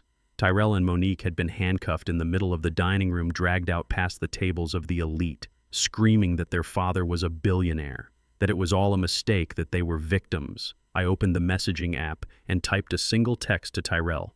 I knew he would not see it until they gave him his phone back at the station, or maybe not until he made bail if he could find anyone to pay it. But the message needed to be sent. I typed 2 words, bon appetit. I hit send and turned off the phone. I finished my scotch and walked to the bedroom. I slept better that night than I had in 25 years. My son was in a cell wearing handcuffs instead of a Rolex. My daughter-in-law was facing a judge instead of a mirror, and I was just getting started. The meal was over, but the reckoning had only just begun. Next on the menu was Hunter Sterling, and he was going to wish he had just paid the bill. I sat on the peeling green paint of the park bench, watching the black luxury sedan pull up to the curb. The engine idled for a moment, a low rumble that seemed out of place in this neighborhood. This park was not on any tourist map. It was a small, forgotten square of concrete and overgrown grass in the shadow of the old chemical plant where I used to work decades ago. It was the place where I taught Kendra how to ride a bike. It was the place where we ate ice cream on Sundays before the fire took everything. But to the people inside that car, it was just a dirty patch of land in a bad part of town. The passenger door opened and Hunter Sterling shoved his wife out onto the sidewalk. He did not open the door for her. He did not offer her a hand. He leaned across the seat, his face twisted with a mixture of panic and aggression. I could not hear his words from where I sat, but I could read his body language. He was desperate. Sterling Pharma was bleeding money. The stock had plummeted since I froze the patent, and his investors were calling for his head. He needed a miracle, and he thought he could use his wife as a bargaining chip. I saw Victoria stumble slightly, her high heels catching on the uneven pavement. She looked terrified. She was wearing a designer dress that cost more than the houses on this street, but she looked small, frail. Hunter pointed a finger at her, shouting something that made her flinch. Then he pointed at me, sitting alone on the bench, waiting. "Go," he seemed to say. "Fix this, or else." Victoria hesitated. She looked back at the car, at the husband who was supposed to protect her. Then she turned toward me. She took a deep breath, smoothed her dress, and began to walk across the cracked asphalt. Her face was a mask of confusion. She did not know she was meeting her father. She thought she was meeting the hostile investor who was destroying her husband's company. She thought she was meeting a monster. As she got closer, I saw the fear in her eyes. It was the same fear I had seen the night of the heart attack. But beneath the fear, I saw something else. Exhaustion. She was tired of the lies, tired of the pressure, tired of being a trophy in a game she did not understand. She stopped 5 feet away from the bench, clutching her purse like a shield. "Mr. Vance," she said, her voice trembling. "Hunter says we need to talk. He says you are holding the company hostage. He says if I ask you nicely, maybe you will reconsider the embargo." I looked at her. My heart ached. She was so beautiful, so grown up, and yet she was still the little girl who used to cry when she scraped her knee. I did not stand up. I did not talk about business. I did not talk about patents or money or Hunter Sterling. "Sit down." "Victoria," I said softly, patting the empty space beside me. "The bench is a little dirty, but it is sturdy." She blinked, confused by my tone. "You want me to sit?" "This is a business meeting, isn't it?" Hunter said. "I had to convince you. Hunter is a liar," I said simply. "Sit down." "Sit." "Child." She hesitated, then slowly lowered herself onto the bench, keeping a careful distance between us. She looked around the park, her nose wrinkling slightly at the smell of the nearby factory and the sight of the rusted swing set. "Do you know this place?" she asked. "It feels familiar." I smiled, sad and nostalgic. "It should," I said. "We used to come here every Sunday. You loved the swings. You used to make me push you until you felt like you were flying. You called it the moon launch." Victoria frowned, shaking her head. "I have never been here. I grew up in the Sterling estate, my father Conrad. He never brought us to places like this." "Your father, Conrad, did not bring you here," I said, "but your father did." I reached into the canvas bag I had brought with me. My hand brushed against the soft, worn fur of the object inside.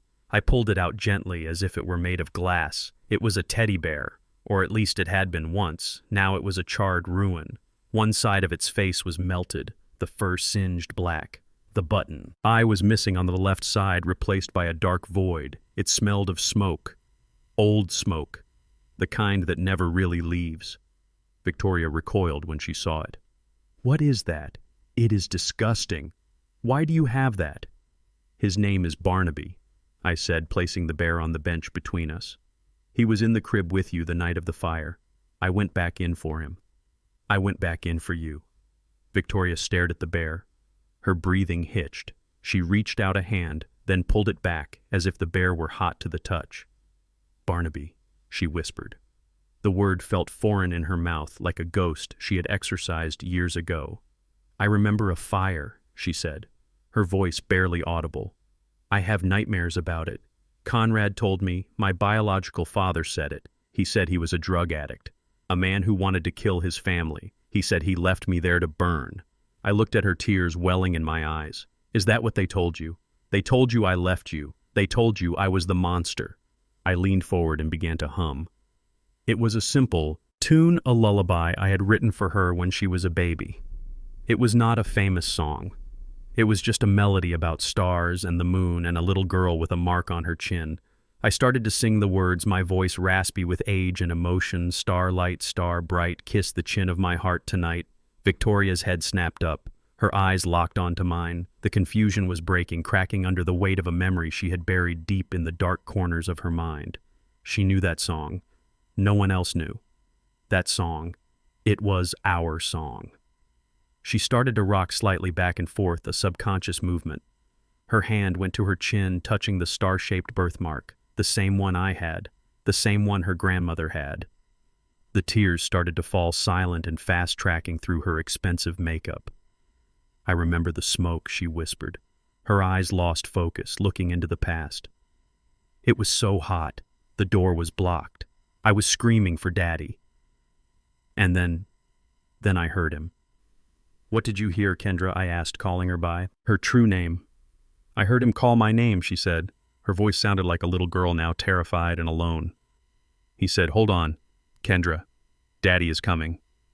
He said, "Cover your face with Barnaby. I am coming back for you." She looked at the burnt bear, the melted side, the side that had faced the flames while she held it against her face, protecting her from the heat. The bear had taken the scar so she would not have to. "He came back," she sobbed. "He came to the window. He broke the glass. He picked me up. He burned his hands on the frame. But he did not let go. He handed me out to the firemen, and then the roof fell. She looked at me. And this time she really saw me. She saw past the age, past the suit, past the lies Hunter and Conrad had fed her. She saw the man who had walked through fire for her. You, she gasped. It was you. You saved me. You did not leave me. I never left you. Kendra, I said, reaching for her hand. I never stopped looking for you. Your brother told me you died. He told me there was no body. He lied to me, and Conrad bought you like a doll. He stole you from me. Before she could answer, before we could bridge the 25 years of separation, a car door slammed. Hunter was marching across the grass, his face red with rage. He had seen us talking. He had seen her crying. And he realized the meeting was not going according to his script. What is going on here? He shouted, storming up to the bench. Victoria, I told you to get him to sign the papers. Why are you crying? Stop this nonsense immediately. He reached out and grabbed her arm, yanking her upward. Get up. You are making a scene. You are useless. Victoria stumbled, but I stood up fast, blocking him. I shoved his chest hard, sending him stumbling back. Do not touch her, I warned. My voice was low, dangerous. You have lost the right to touch her. Hunter laughed, a manic, desperate sound. Who are you to tell me what to do? You are just a thief trying to steal my company. Victoria, get in the car. We are leaving.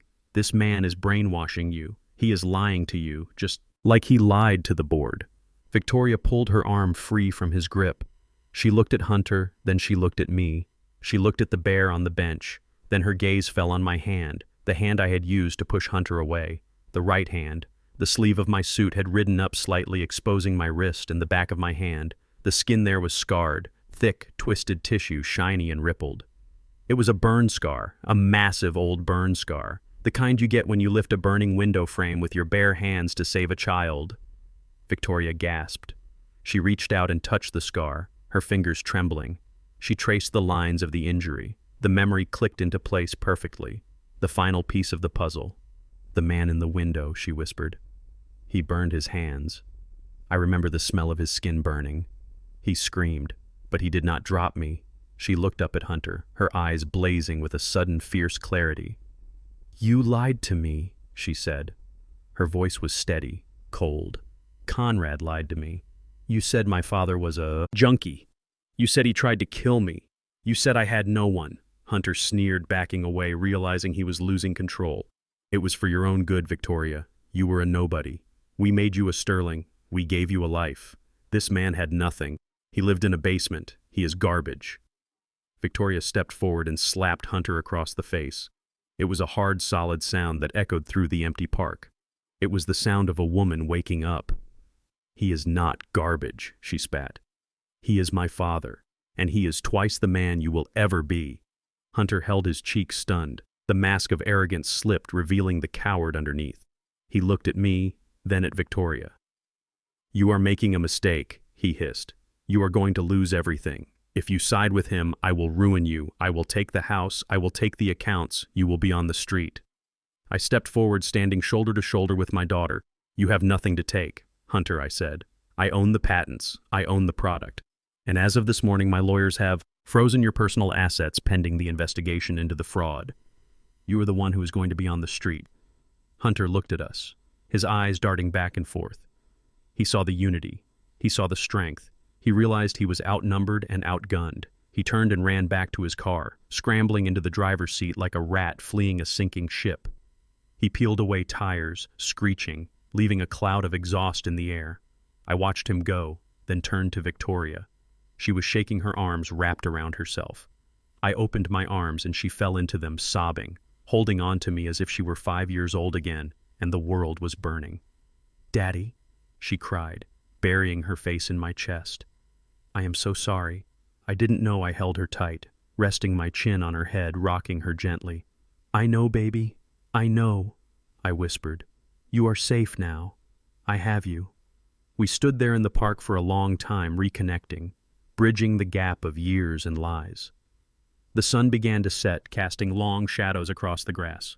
I looked at the charred teddy bear sitting on the bench, the silent witness to our truth.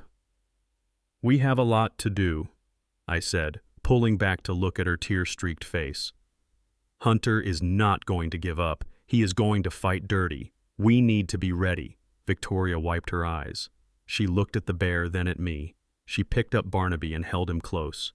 "Let him fight," she said, her voice hard with a new resolve. "He messed with the wrong family."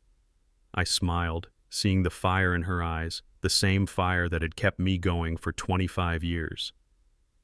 "Come on, Kendra," I said, leading her toward my car.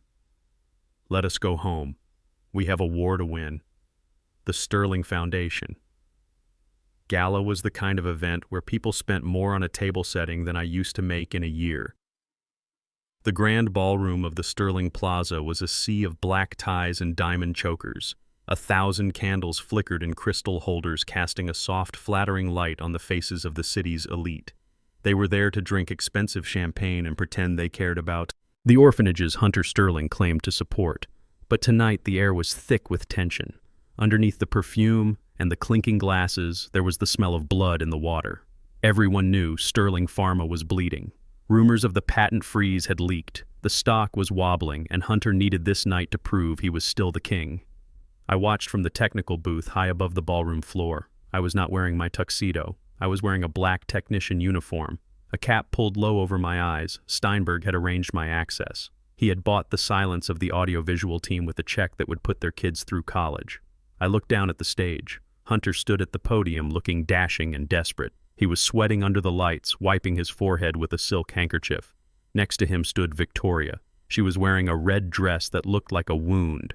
She stood stiffly, a forced smile plastered on her face. She looked like a porcelain doll that had been glued back together. Hunter leaned into the microphone, his voice booming through the speakers. "Welcome, friends," he said, flashing his teeth. "We are here tonight to celebrate family, to celebrate legacy. Sterling. Pharma has always been about protecting the ones we love, and no one knows that better than my beautiful wife, Victoria." He reached out and grabbed her hand, pulling her closer. It was a possessive gesture, a warning. He was using her as a shield. He was showing the investors that the family was intact, that the rumors of a split were false. Victoria did not pull away. She did exactly what we had practiced. She leaned into him, resting her head on his shoulder, playing the part of the devoted wife. But I could see her eyes from up here. They were cold, dead things, staring at nothing. Hunter continued his speech, rambling about innovation and the future, promising that the recent legal hiccups were just a misunderstanding caused by a disgruntled former employee. He was talking about me. He called me a confused old man seeking a payout. The crowd chuckled politely, swirling their wine. They wanted to believe him because if he went down, their portfolios went down with him. But tonight, the truth was not going to be a whisper. It was going to be a scream. And now, Hunter said, raising his glass, "I want to share a special video, a tribute to my late father, Conrad Sterling, and the values he instilled in us." Watch the screen. The lights in the ballroom dimmed. The massive LED screen behind the stage flickered to life. Hunter stepped back, confident, expecting a montage of him and his father cutting ribbons and shaking hands. He expected propaganda. Instead, the screen went black for a second. Then a grainy video appeared. It was not a professional recording. It was shot from a cell phone, shaky and close. It was Conrad Sterling lying in his hospital bed the night I broke in. He had pulled his oxygen mask down. His face was gray, his eyes sunken, but his voice was clear. Hunter stood on the stage frozen. The smile dropped from his face. He turned to look at the tech booth, signaling frantically to cut the feed. But I had locked the system. I had rewritten the code myself, using skills I had not used since my days in the lab. The video was playing, and nothing could stop it. "My name is Conrad Sterling," the voice on the screen rasped, echoing through the silent ballroom. "And I have a confession to make. I built my empire on a lie. I stole the research of a man named Cornelius Vance, a man whose son sold him out to me." A gasp rippled through the crowd. Hunter started waving his arms, screaming at the sound engineer, "Turn it off! Cut the power!" But the video continued, relentless. "But that is not the worst sin," Conrad continued, his eyes staring directly into the camera, directly into the soul of his son. "I bought a little girl that night. Her name was Kendra Vance. I renamed her Victoria. I raised her as my daughter. I loved her in my own twisted way. But my son Hunter, he never loved her. He saw her as an asset, Hunter was. Now running toward the side of the stage, shouting for security. But the doors were blocked by Steinberg's private security team. The guests were frozen, captivated by the horror unfolding on the screen. Hunter knew she was adopted, Conrad said, his voice gaining strength from the anger. He knew she was the daughter of the man I robbed. But when I set up the family trust, I put the controlling interest in Victoria's name to protect it from Hunter's gambling and recklessness. I thought I was being smart, but Hunter found a loophole. He could not access the money unless he was her legal guardian or her husband. The camera zoomed in on Conrad's face, so he seduced her. He seduced the woman he had grown up with, the woman he called his sister. He courted her, he married her. Not because he loved her, but because it was the only way to get his hands on the trust fund. It was moral incest, it was fraud, and he has been laughing about it since the wedding day. The video cut to black. The silence in the ballroom was absolute. It was a vacuum sucking the air out of the room. The guests stared at the stage, their mouths open, their glasses forgotten. This was not just a scandal. It was a violation of every social taboo. It was disgusting. Hunter stood alone on the stage. He looked small. He looked naked. He turned to the crowd, his hands shaking. "It is a deep fake," he screamed, his voice cracking. "It is AI. That old man manipulated it. My father was senile. He did not know what he was saying, but no one was listening. The spell was broken. The golden boy was covered in filth." Then Hunter snapped. He turned toward the screen, screaming in primal rage. He grabbed a heavy metal microphone stand and swung it at the LED wall. The screen shattered in a shower of sparks and glass. He swung again and again, destroying the image of his father, trying to kill the truth with violence. He looked like a madman, a rabid animal trapped in a cage. "Stop him!" someone shouted. A woman screamed. But Hunter did not stop. He was panting, sweating, his eyes wild. He turned toward Victoria, who was standing calm and still amidst the chaos. "You did this," he hissed, advancing on her with the microphone stand raised. "You set me up. You and that garbage father of yours." Victoria did not flinch. She did not step back. She looked him in the eye, and for the first time the crowd saw the steel in her spine. She reached out and took the handheld microphone from the podium. Hunter stopped, confused by her lack of fear. Victoria raised the microphone to her lips. Her voice was steady, amplified through the speakers, booming over the sound of Hunter's heavy breathing. "You are right, Hunter," she said. Her voice was cold, clear, ringing with the authority of the woman who owned the room. "You are right about one thing. My father is here." She pointed up at the booth. I stepped forward, pressing my hand against the glass, looking down at her. She looked up at me and smiled, a small, sad smile. "But you are wrong about everything else," she continued, turning back to the crowd. "Ladies and gentlemen, I apologize for the disruption, but you needed to know who you were doing business with. My husband, Hunter. Sterling married me for my shares. He married me because he thought I was weak. He thought I was a broken doll he could play with." She took a step toward him, her red dress blazing under the stage lights. "Well, the doll is broken, Hunter, but the woman is awake." Hunter lowered the stand, uncertainty flickering in his eyes. "Victoria, what are you doing? Put the mic down. We can talk about this at home." "I do not have a home with you," Victoria said sharply. "And as of this moment, neither do you. I am announcing my immediate separation from Hunter Sterling. I am filing for divorce on the grounds of fraud, and effective immediately, I am withdrawing the Sterling Family Trust from all operations of Sterling Pharma." The room exploded. It was chaos. Phones lit up everywhere as investors, bankers, and rivals began to make calls. "Sell! Sell! Sell!" I could hear the shouts from the floor. The stock price of Sterling Pharma, which had already been shaky, began to free fall. It was a financial bloodbath happening in real time. "You cannot do that," Hunter screamed, lunging at her. "That is my company. I built it." "You built nothing," Victoria countered, stepping out of his reach. "You stole it, just like your father stole it, and now I am giving it back." She pulled a document from her purse. It was a legal transfer of assets drafted by Steinberg, signed and notarized that morning. "I have transferred my voting rights and my majority stake to the original owner of the intellectual property," she announced, holding the paper up to the light. "To Mr. Cornelius Vance." Hunter stared at the paper. His knees gave out. He collapsed onto the stage, surrounded by broken glass and the ruins of his reputation. He looked at the crowd, but no one looked back. They were too busy selling his stock, too busy distancing themselves from the toxicity. He was alone. Victoria dropped the microphone. It hit the floor with a thud that signaled the end of the show. She turned and walked off the stage, her head held high. She did not look back at her husband. She walked through the parting crowd like Moses parting the Red Sea.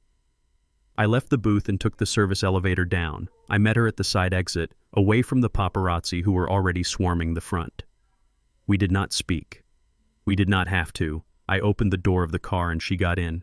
She leaned her head back against the seat and closed her eyes. "It is done," she whispered. "It is done," I said. But Hunter was not the only one who had to pay. There was one more loose end. One more traitor who thought he could get away with murder. I looked at my phone. A text message from Steinberg had just come in. Tyrell made bail. Hunter paid it. He is on his way to your apartment. I smiled. It was the final act. Hunter was desperate, and desperate men do stupid things. He had sent my son to kill me. He thought it was his checkmate, but he did not know I was playing a different game. Entirely. "Let us go," I told the driver. "Take us to the penthouse." Victoria opened her eyes. "Dad," she said, fear creeping back into her voice. "What are you going to do?" "I am going to finish it," I said. "I am going to teach your brother the final lesson." The car sped off into the night, leaving the lights of the gala behind. The party was over. The hangover was just beginning, and for Tyrell Vance, the night was about to get very, very dark. The rain outside the county jail was unrelenting, washing away the grime of the city, but unable to touch the filth inside the soul of the man walking out the heavy steel doors. Tyrell Vance blinked against the harsh floodlights, his eyes adjusting to the freedom he did not deserve. He looked thinner, meaner. The few days in general population had stripped away the veneer of the suburban dad, leaving behind the desperate criminal he had always been underneath. A black sedan was waiting for him at the curb, the engine idling with a low menace. The window rolled down, and Hunter Sterling sat in the back seat, his face a mask of calculated rage. "Get in," he commanded, his voice barely audible over the storm. Tyrell scrambled inside, grateful for the warmth, grateful for the leather seats that reminded him of the life he thought he had lost.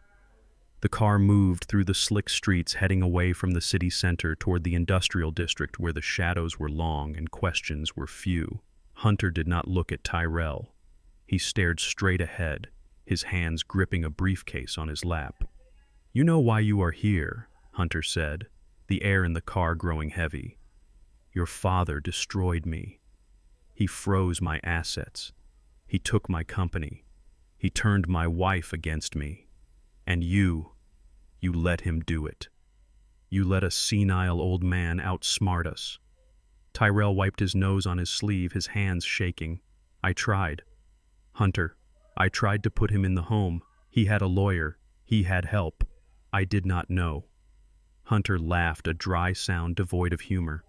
"You did not know he was a genius. You did not know he had millions in offshore accounts. You are a failure, Tyrell. But tonight you have a chance to be useful. Tonight you can redeem yourself." Hunter opened the briefcase. Inside, nestled in black foam, was a serrated hunting knife and a small black pistol with the serial number filed off. Next to the weapons was a stack of bearer bonds, $5 million worth. Untraceable, immediate liquidity. The sight of the money made Tyrell's pupils dilate. He stopped shaking. The greed that had defined his entire life surged back into his veins, suppressing the fear. Hunter picked up the knife, testing the edge with his thumb. It was razor sharp. "Go to his penthouse," Hunter whispered. "The security system is down. I paid a fortune to a hacker in Shenzhen to loop the camera feed for 1 hour. You have 60 minutes. Get in there, finish what you started 25 years ago, make it look like a robbery gone wrong. Kill the old man Tyrell. Do it, and the money is yours. You disappear. You start over somewhere tropical, somewhere without extradition laws." Tyrell looked at the knife, then at the money. He did not hesitate. He did not think about the man who had raised him, the man who had carried him on his shoulders. He thought about the $5 million. He picked up the knife, his grip tightening around the handle. "I will do it," he said, his voice flat, cold. "I will cut his throat." Hunter smiled, a shark sensing blood. "Good. The driver will drop you a block away. Do not fail me again, Tyrell, or the next grave we dig will be for you." The drive to the penthouse was a blur of neon lights and dark intentions. Tyrell sat in the back, testing the weight of the gun in his pocket, gripping the knife in his hand. He was not a son anymore.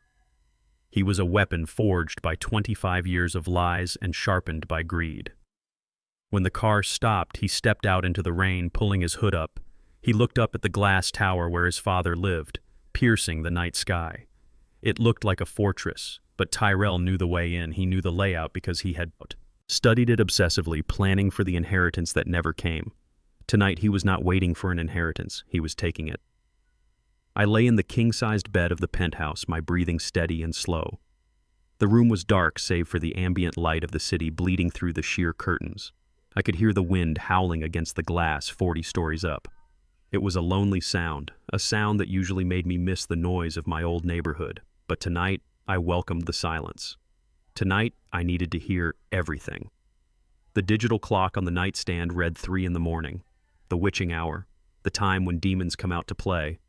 I closed my eyes, feigning sleep, but my senses were dialed up to 11. I heard the soft click of the electronic lock on the front door giving way. It was a sound that should not have happened. The system was supposed to be impenetrable, unless someone had paid a lot of money to bypass it. Hunter Sterling had deep pockets and deeper desperation. I knew he would send his dog. I knew he would send my son. I heard the footsteps. They were quiet, practiced. The footsteps of a man who had snuck out of his house 25 years ago to burn down a laboratory. The footsteps of a man who had crept around my basement, stealing my credit cards while I slept. Tyrell was moving through the living room, past the expensive art, past the grand piano, heading straight for the master bedroom. I kept my breathing rhythmic, mimicking the deep sleep of the elderly. I lay on my back, my throat exposed, a sacrificial lamb waiting for the butcher. The bedroom door creaked open just an inch, then wider. Tyrell slipped inside. He brought the smell of the jail and the rain with him, a scent of damp wool and desperation. He approached the bed, standing over me. I could feel his body heat. I could feel the hatred radiating off him like waves of radiation. He stood there for a long moment, watching me, savoring the power he thought he held. In his mind, he was already spending the money. In his mind, he was already free. I felt the mattress dip slightly as he leaned in. The cold steel of the knife blade touched the skin of my neck just below the jawline. It was a kiss of death, icy and sharp. He pressed down slightly, just enough to break the surface of the skin, a tiny sting of pain designed to wake me up before the end. He wanted me to know. He wanted me to see him do it. "Wake up, old man." Tyrell whispered, his breath hot against my ear. "Look at me." I opened my eyes. I did not blink. I did not flinch. I looked straight up into the face of my son. His eyes were wild, dilated with adrenaline and madness. He was grinning, a rictus of triumph. He thought he had caught me sleeping. He thought he had won. "Hello, son," I said. My voice calm, steady, devoid of fear. "You are late. I expected you an hour ago." Tyrell's grin faltered. The knife trembled against my throat. "What are you talking about?" "Shut up. Do not try to talk your way out of this. You ruined everything. You took my house, you took my money, you humiliated me. Now I am going to take your life, and then I am going to take your money anyway. You think killing me will solve your problems?" I asked, maintaining eye contact. "You think $5 million will wash the blood off your hands?" Tyrell looked confused for a second, wondering how I knew the amount, wondering how I was so calm. But the rage took over again, pushing aside the doubt. "It solves enough," he hissed, pressing the knife harder. I can feel the blood trickling down my neck, warm and wet. "Say goodbye, Dad. Say hello to Kendra for me. You can tell her yourself," I said. And then I did something he did not expect. I smiled. Not a smile of love, but a smile of pity. A smile of a man who knows the end of the movie before the credits roll. "Look in the mirror." "Tyrell," I said, nodding slightly toward the large wall-length mirror that faced the bed. "Look at yourself one last time." Tyrell frowned, confused. "Why? What is in the mirror?" "Take a look, son. See what you have become, compelled by curiosity, or perhaps by madness." Tyrell glanced up. He looked at his reflection in the dark glass, the silhouette of a man holding a knife to his father's throat, a tableau of biblical betrayal. But as he looked, the glass began to change. The darkness behind the reflection shifted. Lights flared on blindingly bright blue and red strobes that cut through the gloom of the bedroom. The mirror was not just a mirror. It was one-way glass, and behind it the room was filled with men in tactical gear, police officers and a SWAT team, their weapons trained directly on Tyrell's head. "Drop the weapon," a voice boomed over a loudspeaker filling the room. "Drop it now, or we will fire." Tyrell screamed a sound of pure terror and disbelief. He scrambled back, falling off the bed, the knife still clutched in his hand. He looked at the mirror, then at me, then at the door. He was trapped like a rat in a cage. The bedroom door kicked open and more officers flooded in, their flashlights cutting through the darkness, blinding him. It was a trap, he shrieked, backing into the corner, waving the knife frantically. "You set me up. You knew." I sat up in bed, wiping the drop of blood from my neck. I watched him cowering in the corner. A broken man, a failed son. "I did not set you up, Tyrell.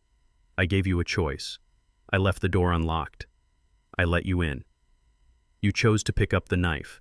You chose to come here. I just made sure there were witnesses." This time, Tyrell looked around, seeking an escape, realizing there was none. The window was 40 stories up. The door was blocked by shields and guns. He looked at me, and his face twisted into a mask of pure hatred. He realized he was not going to spend $5 million. He was going to spend the rest of his life in a concrete box. "If I am going down, I am taking you with me," he roared. He lunged, not toward the police, but toward me. He covered the distance in a second, the knife raised high, aiming for my chest. He wanted to finish it. He wanted to kill the father who had outsmarted him, but he never made it. Single gunshot rang out, deafening in the enclosed space. Tyrell jerked midair, his leg collapsing under him as the bullet shattered his kneecap. He hit the floor hard, sliding across the expensive carpet, screaming in agony. The knife skittered away from his hand, sliding under the bed. The officers were on him in a second, pressing him into the floor, cuffing his hands behind his back.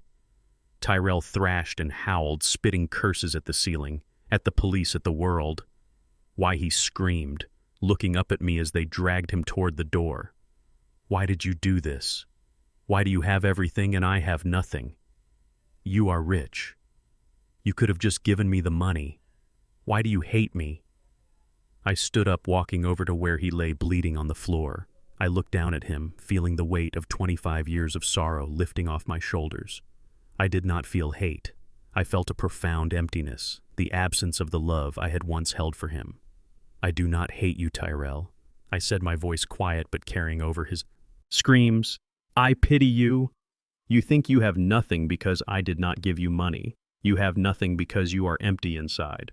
You are poor in spirit. Son, you sold your sister for a debt. You tried to kill your parents for a house, and tonight you tried to kill me for a briefcase. You could have had the world, Tyrell, but you chose the knife." "Take him away," I said to the officers, turning my back on him. Tyrell continued to scream, shouting obscenities, calling me a devil, blaming me for his failures, his voice fading as they dragged him down the hallway toward the elevator. I walked to the window and looked out at the city. The rain was still falling, washing the streets clean. The reflection in the glass showed an old man with a cut on his neck, but it also showed a man who was finally free. The monster was gone. The nightmare was over. Now there was only one thing left to do. I had to finish. Hunter Sterling and I had to build a new world for the daughter he had tried to destroy. The courtroom smelled of floor wax and expensive cologne, the scent of justice being bought and sold. Hunter Sterling sat at the defense table looking like a choir boy who had been wrongly accused. He wore a navy blue suit, his hair perfectly coiffed, his face a mask of polite confusion. His lawyer, a man named Prescott, who was known for destroying reputations rather than winning cases, stood before the jury with a smile that showed too many teeth. "Ladies and gentlemen of the jury," Prescott began, pacing back and forth like a tiger stalking prey. "We are here today because of a fairy tale. A story spun by a desperate man looking for a golden ticket." He pointed a manicured finger at me. I sat at the plaintiff's table, my hands clasped tightly to stop them from shaking. Prescott continued, "This man, Cornelius Vance, claims to be a genius chemist. He claims to be a loving father. But let us look at the facts. He is a former EMT with a history of financial instability. He lives in a basement. He has no academic record of these alleged patents because he forged them. He is a con artist, plain and simple. I felt. Steinberg stiffened beside me. "Do not react," he whispered. "Keep your face blank. Do not give them anything." Prescott was just getting started. He walked over to the jury box, leaning in conspiratorially. But the fraud is not the worst part. The worst part is why his daughter, Victoria Sterling, has been estranged from him for 25 years. He claims she was stolen. He claims she was sold. But we have witnesses who will testify to a darker truth. We have testimony suggesting that Mr. Vance was not a victim, but a predator, that his daughter ran away not from a fire, but from a father who looked at her with something other than fatherly love. The accusation hung in the air, heavy and toxic. A collective gasp rippled through the gallery. It was the ultimate lie, the nuclear option. He was accusing me of abusing my own child to explain her disappearance. It was a fabrication so vile it made my stomach turn. I looked at Hunter. He was watching me, his eyes gleaming with malicious delight. He wanted me to explode. He wanted me to scream and attack his lawyer, proving I was the violent instability they claimed I was. I gripped the edge of the table so hard the wood creaked. My vision blurred with red rage. I wanted to stand up and tell them about the lullabies. I wanted to tell them about the nights I spent holding her when she had a fever. I wanted to tear Prescott apart with my bare hands, but I saw Victoria sitting in the front row, her face pale but her eyes locked on mine. She gave a nearly imperceptible shake of her head. "Hold on," she seemed to say. "Wait for it." I forced myself to breathe. I forced my muscles to relax. I looked at Prescott, and I did not blink. I did not defend myself. I let the lie hang there, exposing itself by its very foulness. Steinberg stood up slowly. "Your Honor, I object to this character assassination. It is baseless and irrelevant to the charges of corporate fraud and attempted murder," sustained the judge, said, banging his gavel, looking at Prescott with distaste. "Move on, Counselor," Prescott smirked, having planted the seed, but he retreated. "I have no further questions for this witness," he said, dismissing me as if I were trash. Steinberg stood up, buttoning his jacket. He looked at the jury, then at Hunter, then at the judge. "The defense has spun a very interesting story," he said, his voice calm and authoritative. "But stories require characters, and the main character of this tragedy has not yet spoken. The prosecution calls Victoria Sterling to the stand." Hunter froze. His head snapped toward the gallery where his wife sat. He had expected her to stay silent. He had expected her to be too ashamed, too broken to testify. He thought he still owned her, but as Victoria stood up, smoothing her simple gray dress, she looked nothing like the property he thought she was. She looked like a queen walking to her coronation. She took the stand, swearing on the Bible, her voice clear and steady. "You may begin, Steinberg," said Victoria. Looked at the jury. Then she looked at Hunter. She did not look at him with fear. She looked at him with the cold, clinical detachment of a scientist examining a specimen. "My name is Kendra Vance," she said, reclaiming her identity in a court of law. "And everything that man just said about my father is a lie. Cornelius Vance never hurt me. He saved me from a fire. He loved me. And for 25 years I was lied to by the Sterling family to keep me compliant." "Objection!" Prescott shouted, jumping up. "She is hostile. She is emotionally compromised." "Overruled," the judge snapped. "Sit down." Victoria reached into her large tote bag. She pulled out a thick black leather-bound notebook. It was old, worn at the edges. It looked like a diary. "My husband, Hunter Sterling, is a man who likes to keep trophies," she said, holding the book up. "He keeps records of his conquests. He keeps records of his deals. And he keeps records of his crimes. This is his personal ledger. He kept it in a safe in his office behind the painting of his father. He thought I did not know the combination, but I did." Hunter stood up, his face draining of color. "That is stolen property," he screamed. "That is privileged." "It is evidence," Victoria said, opening the book to a marked page. She began to read aloud, her voice ringing through the silent courtroom. "January 4th, she read, "Payment to Tyrell Vance, $50,000, reason, acquisition of biological asset. Kendra Vance, notes. The brother is greedy but useful. Keep him on the payroll as insurance." She turned the page. October 10th, payment to Judge Harrison, $10,000, reason, Dismissal of environmental lawsuit against Sterling, Pharma Factories. She turned another page. 2 weeks ago. Payment to Tyrell Vance. $5 million in bearer bonds. Reason, termination of Cornelius Vance. Make it look like a robbery. The courtroom erupted. It was pandemonium. Reporters were shouting, typing furiously on their laptops. The jury was staring at Hunter with open mouths, horror written on their faces. Hunter looked like he had been shot. He looked at the book in Victoria's hands. The book that detailed every bribe, every theft, every sin he had committed. He had written it all down, arrogant enough to believe he would never be caught. "That is a fake," he screamed, his voice cracking with desperation. "She forged it. She is lying just like her father." Victoria looked up from the book, meeting his gaze. "Handwriting analysis has already confirmed it is yours, Hunter, and the ink dates back years. You recorded your own crimes, and you recorded the order to have my father murdered." It was the final nail. The evidence was physical, undeniable, and devastating. The judge looked at the book, then at Hunter. His face was hard, devoid of any sympathy. Hunter looked around the room. He saw the walls closing in. He saw the life he had built on lies crumbling into dust. He looked at me, sitting calmly at the table, the man he had called a shadow, the man he had tried to kill. And then he looked at Victoria, the woman he had treated like a doll, the woman who had just destroyed him. He snapped. The mask of the civilized businessman shattered, unleashing the violent animal underneath. He let out a roar of primal rage and vaulted over the defense table. He did not run for the door. He ran for the witness stand. "He ran for her, you bitch!" he screamed, his hands reaching for her throat. "I made you. You are nothing without me." Victoria did not scream. She did not cower. She stood up, grabbing the heavy metal microphone stand in front of her, wielding it like a staff. She was ready for him. She was her father's daughter, but she did not have to fight. Before Hunter could reach her, 3 bailiffs tackled him midair. They slammed him to the floor, the sound of his expensive suit tearing and his bones hitting the wood echoing through the room. Hunter thrashed and bit, spitting foam and curses like a rabid dog. "Get off me!" he howled. "I am Hunter Sterling. I own this city. You own nothing," the judge boomed, standing up, his face red with anger. "Order in this court." Bailiffs restrained the defendant. They cuffed Hunter's, hands behind his back, pressing his face into the carpet. He looked up, one eye already swelling shut, and saw me standing over him.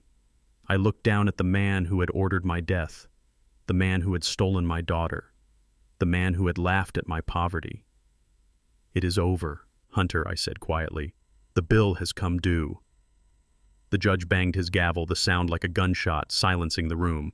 "Mr. Sterling," the judge said, his voice shaking with fury. "In light of this new evidence and your violent outburst in my courtroom, I am revoking your bail immediately. You are remanded to custody pending trial for conspiracy to commit murder, bribery, and grand larceny, and I am adding a charge of contempt of court. Get him out of my sight." 2 more officers rushed in, dragging Hunter to his feet. He was weeping now, the rage replaced by the terrifying realization of his fate. He looked at Victoria, pleading, "Victoria, please tell them it was not me. It was Tyrell. It was my father. Do not let them take me." Victoria looked at him. She closed the black book with a snap. "I do not know who you are," she said, turning her back on him. They dragged him out the heavy oak doors, closing behind him, sealing his fate. The courtroom was buzzing, but I did not hear the noise. I only saw my daughter. She walked down from the stand and came toward me. We did not hug. We did not smile. We just looked at each other. Survivors of a war that had taken half a lifetime to win. Steinberg packed up his briefcase, snapping the locks shut. "That went well," he said dryly. I looked at the empty defense table, then at the judge who was reviewing the black book with a look of disbelief. "Yes," I said. "It went well, but we are not done yet. We have a company to rebuild, and I have a sound to forget." We walked out of the courthouse into the bright afternoon sun. The cameras flashed. The reporters shouted questions, asking how it felt to take down a dynasty. I did not answer. I just, took my daughter's hand and walked toward the car. The nightmare was over. The silence was broken, and for the first time in 25 years, the name Vance meant something in this city. It meant justice. The phone rang at 3 in the afternoon, interrupting the silence of my new office. It was a specific ringtone I had set up just for this moment, harsh and jarring. I looked at the screen. It displayed a generic number from the state correctional facility. I accepted the call, listening to the automated voice. Tell me that an inmate was trying to reach me. I pressed the button to accept. The line crackled with the background noise of 1,000 desperate men shouting in concrete rooms, and then I heard him. "Dad, is that you?" The voice was high-pitched, trembling. It did not sound like the man who had ordered me into a nursing home. It sounded like a frightened child. Tyrell was crying, his breath hitching in his chest. "Dad, you have to help me. You have to get me out of here. They know. They all know." Leaned back in my leather chair, watching the city traffic through the window. "Know what, Tyrell?" I asked, my voice devoid of warmth. "They know about Kendra," he sobbed. "The guards, they told the other inmates. They showed them the news clippings. They know I sold her dad. There is a code in here. Even the killers have a code. They hate people who hurt kids. They hate people who sell their own blood. I cannot sleep. I cannot eat. They beat me in the shower, Dad. They broke my nose. I need protection money. I need you to put money in my commissary account so I can pay them off. Please, Dad. I am your son." I listened to his terror, and I felt nothing. It was as if the part of my heart that used to hold his name had been cauterized. Tyrell was experiencing the hell he had created. He was being judged by a jury of his peers, men who understood violence better than he ever would. He wanted money. He thought money was the answer to everything, just like Hunter Sterling did. I held the phone to my ear for 10 long seconds, listening to him beg, listening to him promise he would change, listening to the sound of his spirit breaking. I let the silence stretch until his pleas turned into confused whimpers. "Dad, are you there? Dad, please say something. I am here. Tyrell," I finally said, "but I am not your bank, and I am not your father anymore. You sold your sister for $50,000. You tried to kill me for $5 million. You made your transactions. Now you have to pay the bill. Dad." "No, wait," Tyrell screamed. "The number you have reached has deleted you from the contact list of life," I said calmly. "Goodbye, Tyrell." I hung up the phone and blocked the number. I did not feel a surge of triumph. I did not feel joy. I just felt a quiet finality, like closing a heavy book on a story that should have ended a long time ago. Tyrell was gone, buried under the weight of his own sins. He would spend the next 20 years looking over his shoulder, paying for his betrayal with his blood and his fear. It was a harsh sentence, but it was the one he had written for himself. I stood up and walked to the wall where a large, flat screen monitor displayed the latest financial report Steinberg had sent me. The Sterling Empire was dismantling piece by piece. Hunter Sterling's assets had been seized by the federal government pending the investigation into the fraud and the bribery. His penthouse was sealed with yellow tape. His cars were being auctioned off to pay his creditors. The golden boy of the city had been stripped naked in the public square. Reports from inside the federal detention center painted a picture of absolute collapse. Hunter was not in a minimum security camp playing tennis. He was in a maximum security holding facility awaiting trial, denied bail because of the flight risk. The man who had worn Italian silk was now wearing a rough orange jumpsuit that chafed his skin. The man who had commanded boardrooms was now cleaning toilets. My sources told me Hunter was not faring well. He was arrogant, and arrogance is a fatal flaw. In prison, he had tried to order the other inmates around. He had tried to buy favors with money he no longer had. The result was brutal. He had been targeted not just because he was rich, but because he was weak. He had been beaten, humiliated, and stripped of every shred of dignity. He was learning what it felt like to be powerless. He was learning what it felt like to be the help. Steinberg had sent me a photo taken by a guard who had been bribed. It showed Hunter sitting in the corner of the exercise yard. He looked 20 years older. His hair was shaved, his face was bruised, and he was staring at the ground with a vacant, hollow expression. He was broken. The predator had become the prey, chewed up by the very system he thought he could manipulate. I looked at the photo and then I deleted it. I did not need a trophy. I did not need to gloat. Hunter. Sterling was erasing himself and the world was already forgetting his name. I left the office and drove to a modest apartment building on the other side of town. It was a quiet neighborhood lined with trees far away from the opulence of the Golden Belt. Victoria had moved there 2 days after the gala. She had walked away from the mansion, the servants, and the memories. She had rented a small 2-bedroom unit using the cash she had in her purse, starting over from zero. I knocked on the door. My hand felt heavy. I had faced down billionaires and criminals, but facing my daughter was the hardest thing I had ever done. The door opened and Victoria stood there. She was wearing jeans and a t-shirt, her hair tied back in a messy bun. She looked tired, her eyes red-rimmed, but she also looked real. Stripped of the sterling glamour, she looked even more like her mother. "Hi," she whispered, stepping back to let me in. "Hi, Kendra," I said, stepping into the small living room. It was filled with boxes, some unpacked, some still taped shut. The furniture was sparse, cheap pieces she had bought used. There were no Persian rugs here, no oil paintings of ancestors who did not exist. We stood in the middle of the room, awkward and unsure. The 25 years of separation stood between us like a wall. We could not just hug and pretend everything was fine. We could not just smile and say we were happy. The trauma was too deep. The wounds were too fresh. We were strangers who shared a soul. "I brought dinner," I said, lifting a paper bag, takeout from a local deli, chicken soup and cornbread. Victoria cracked a small smile, the corners of her mouth trembling slightly. "You remembered," she said. "I never forgot," I replied. We sat on the floor using a cardboard box as a table. We ate in silence, the only sound the clinking of plastic spoons against the containers. It was not a celebratory meal. It was a meal of survival nourishment for the long road ahead. When we finished, Victoria stood up and walked to a box marked personal. She opened it and pulled out a photo album. It was old, the leather cover cracked and peeling. "Conrad kept this," she said, her voice thick with emotion. "He hid it. In the attic, I found it when I was packing. It is the only thing from my life before the fire." She sat back down next to me and opened the album. I held my breath. Inside were photos of a life I thought had been erased forever. There was Kendra at 3 years old blowing out candles on a cake. There was Tyrell at 8 holding her hand, smiling before the greed took his soul. There was my wife, beautiful and laughing, holding our children in the backyard. I reached out and touched the glossy paper, my finger tracing the face of my wife. I missed her every day. But looking at her now, sitting next to the daughter she never got to see grow up, the pain was unbearable. Tears welled in my eyes, hot and stinging. I did not try to stop them. I let them fall, landing on the plastic sheet covering the photos. Victoria watched me cry. She did not look away. She reached out and took my hand. Her fingers brushed against the burn scar on my wrist, the mark of the fire that had separated us. She traced the twisted skin, just as she had done in the park. But this time there was no shock, only recognition. "I missed you, Daddy," she whispered, the name sounding less foreign. "Now I missed you too, baby girl," I choked out.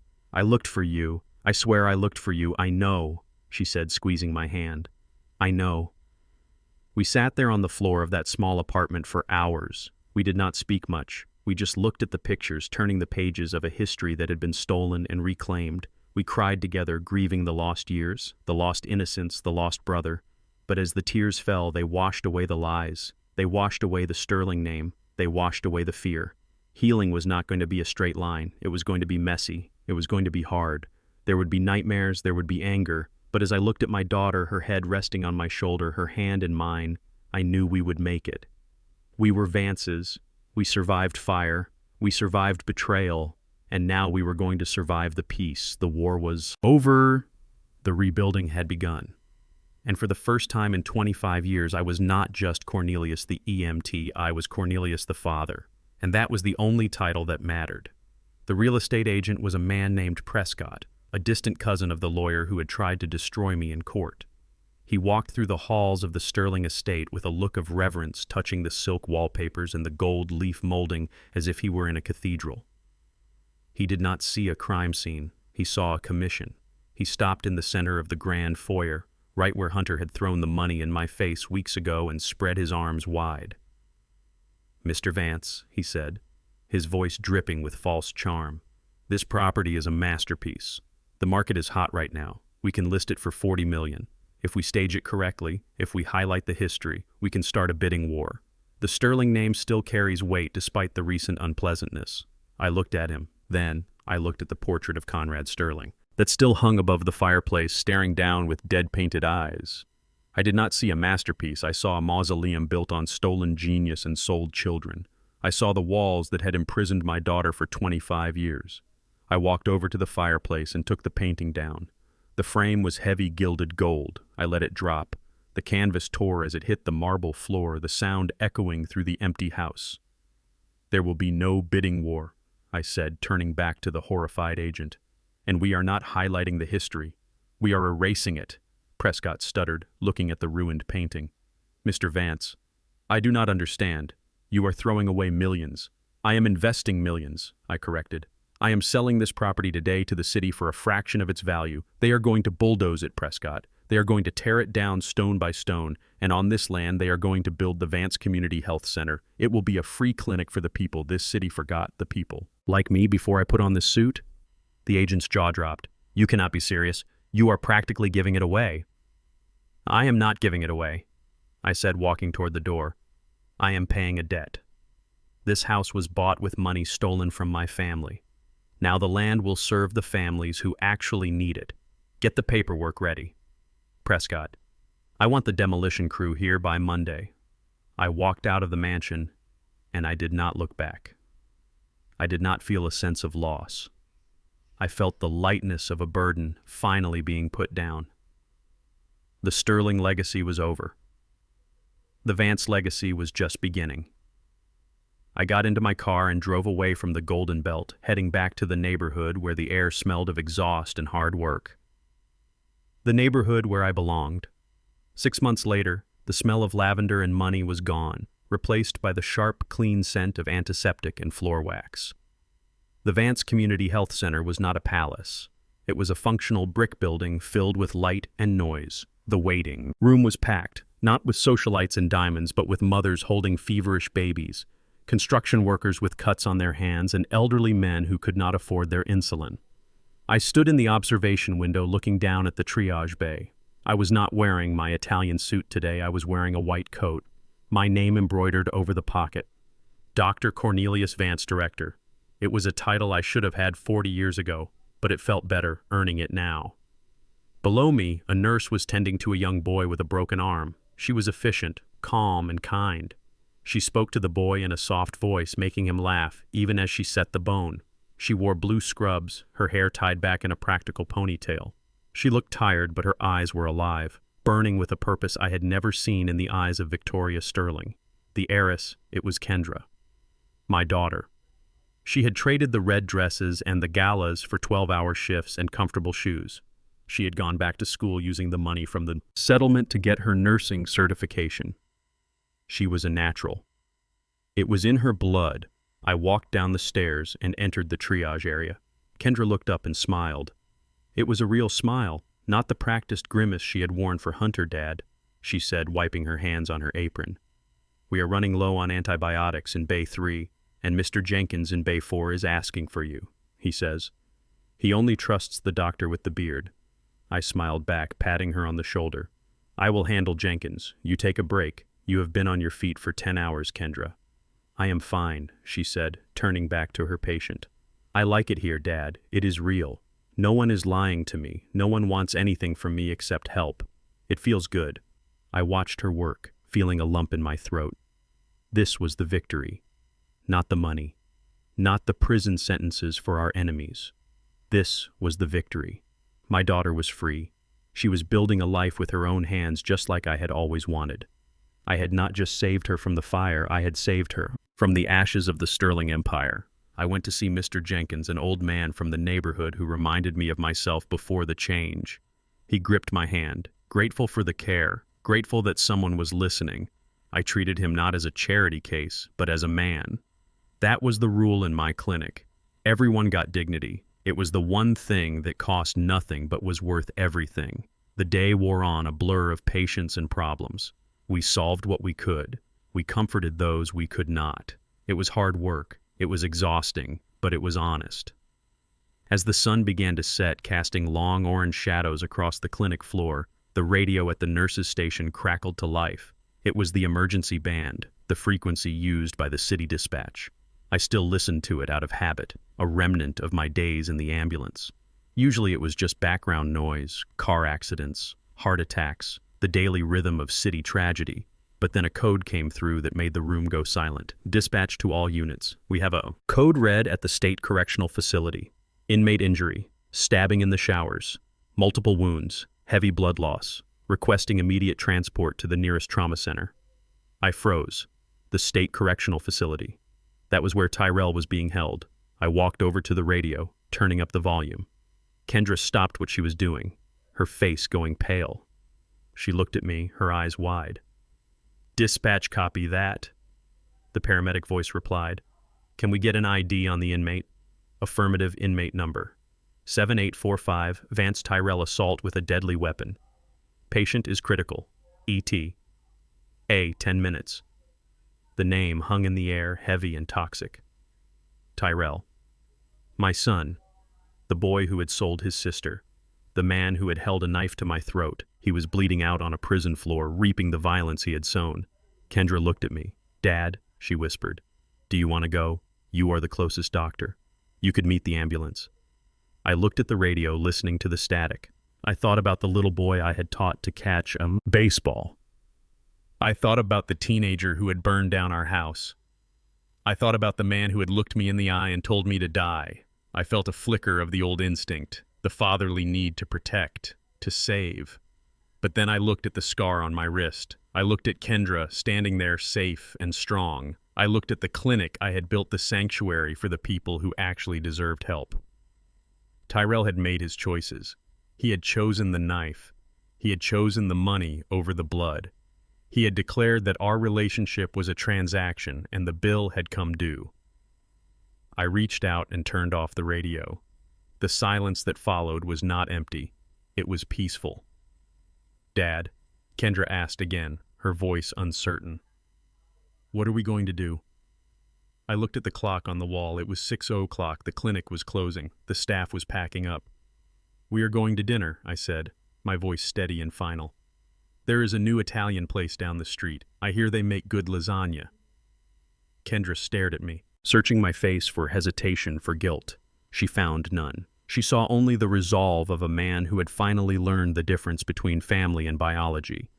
"But the ambulance," she started to say. "Someone else will handle it," I said, taking off my white coat and hanging it on the rack. "My shift is over. Kendra, I am retired from saving people who try to kill me." I held out my hand to her. She looked at it. Then she smiled, a sad but understanding smile. She took my hand, squeezing it tight. "Okay, Dad," she said. "Let us get lasagna." We walked out of the clinic together, locking the doors behind us. In the distance, I could hear the wail of a siren getting closer, cutting through the city noise. It was the sound of my past rushing to meet a fate I could no longer control. I did not turn my head. I did not look toward the prison. I looked at my daughter walking beside me into the cool evening air. The siren faded as we turned the corner, replaced by the sounds of the neighborhood children playing music from an open window, the laughter of life moving forward. I took a deep breath, filling my lungs with the clean air of freedom. My son was gone, my enemy was destroyed, my daughter was home, and for the first time in 68 years, Cornelius Vance was exactly where he was supposed to be. The adjustment was complete, the balance was restored, and the lasagna was going to be delicious. For 25 years, I believed that enduring silence was the price of family love. I was wrong. I learned that blood does not guarantee loyalty, and DNA does not demand forgiveness. True family is not who you are born with, but who you would bleed for. My son chose money over his own flesh, while my daughter chose truth over an empire. I realized that it is never too late to reclaim your dignity. You are never too old to burn down the lies that imprison you and build a new life from the ashes. If you believe that true family is defined by loyalty and not blood, hit that like button and subscribe for more stories of justice.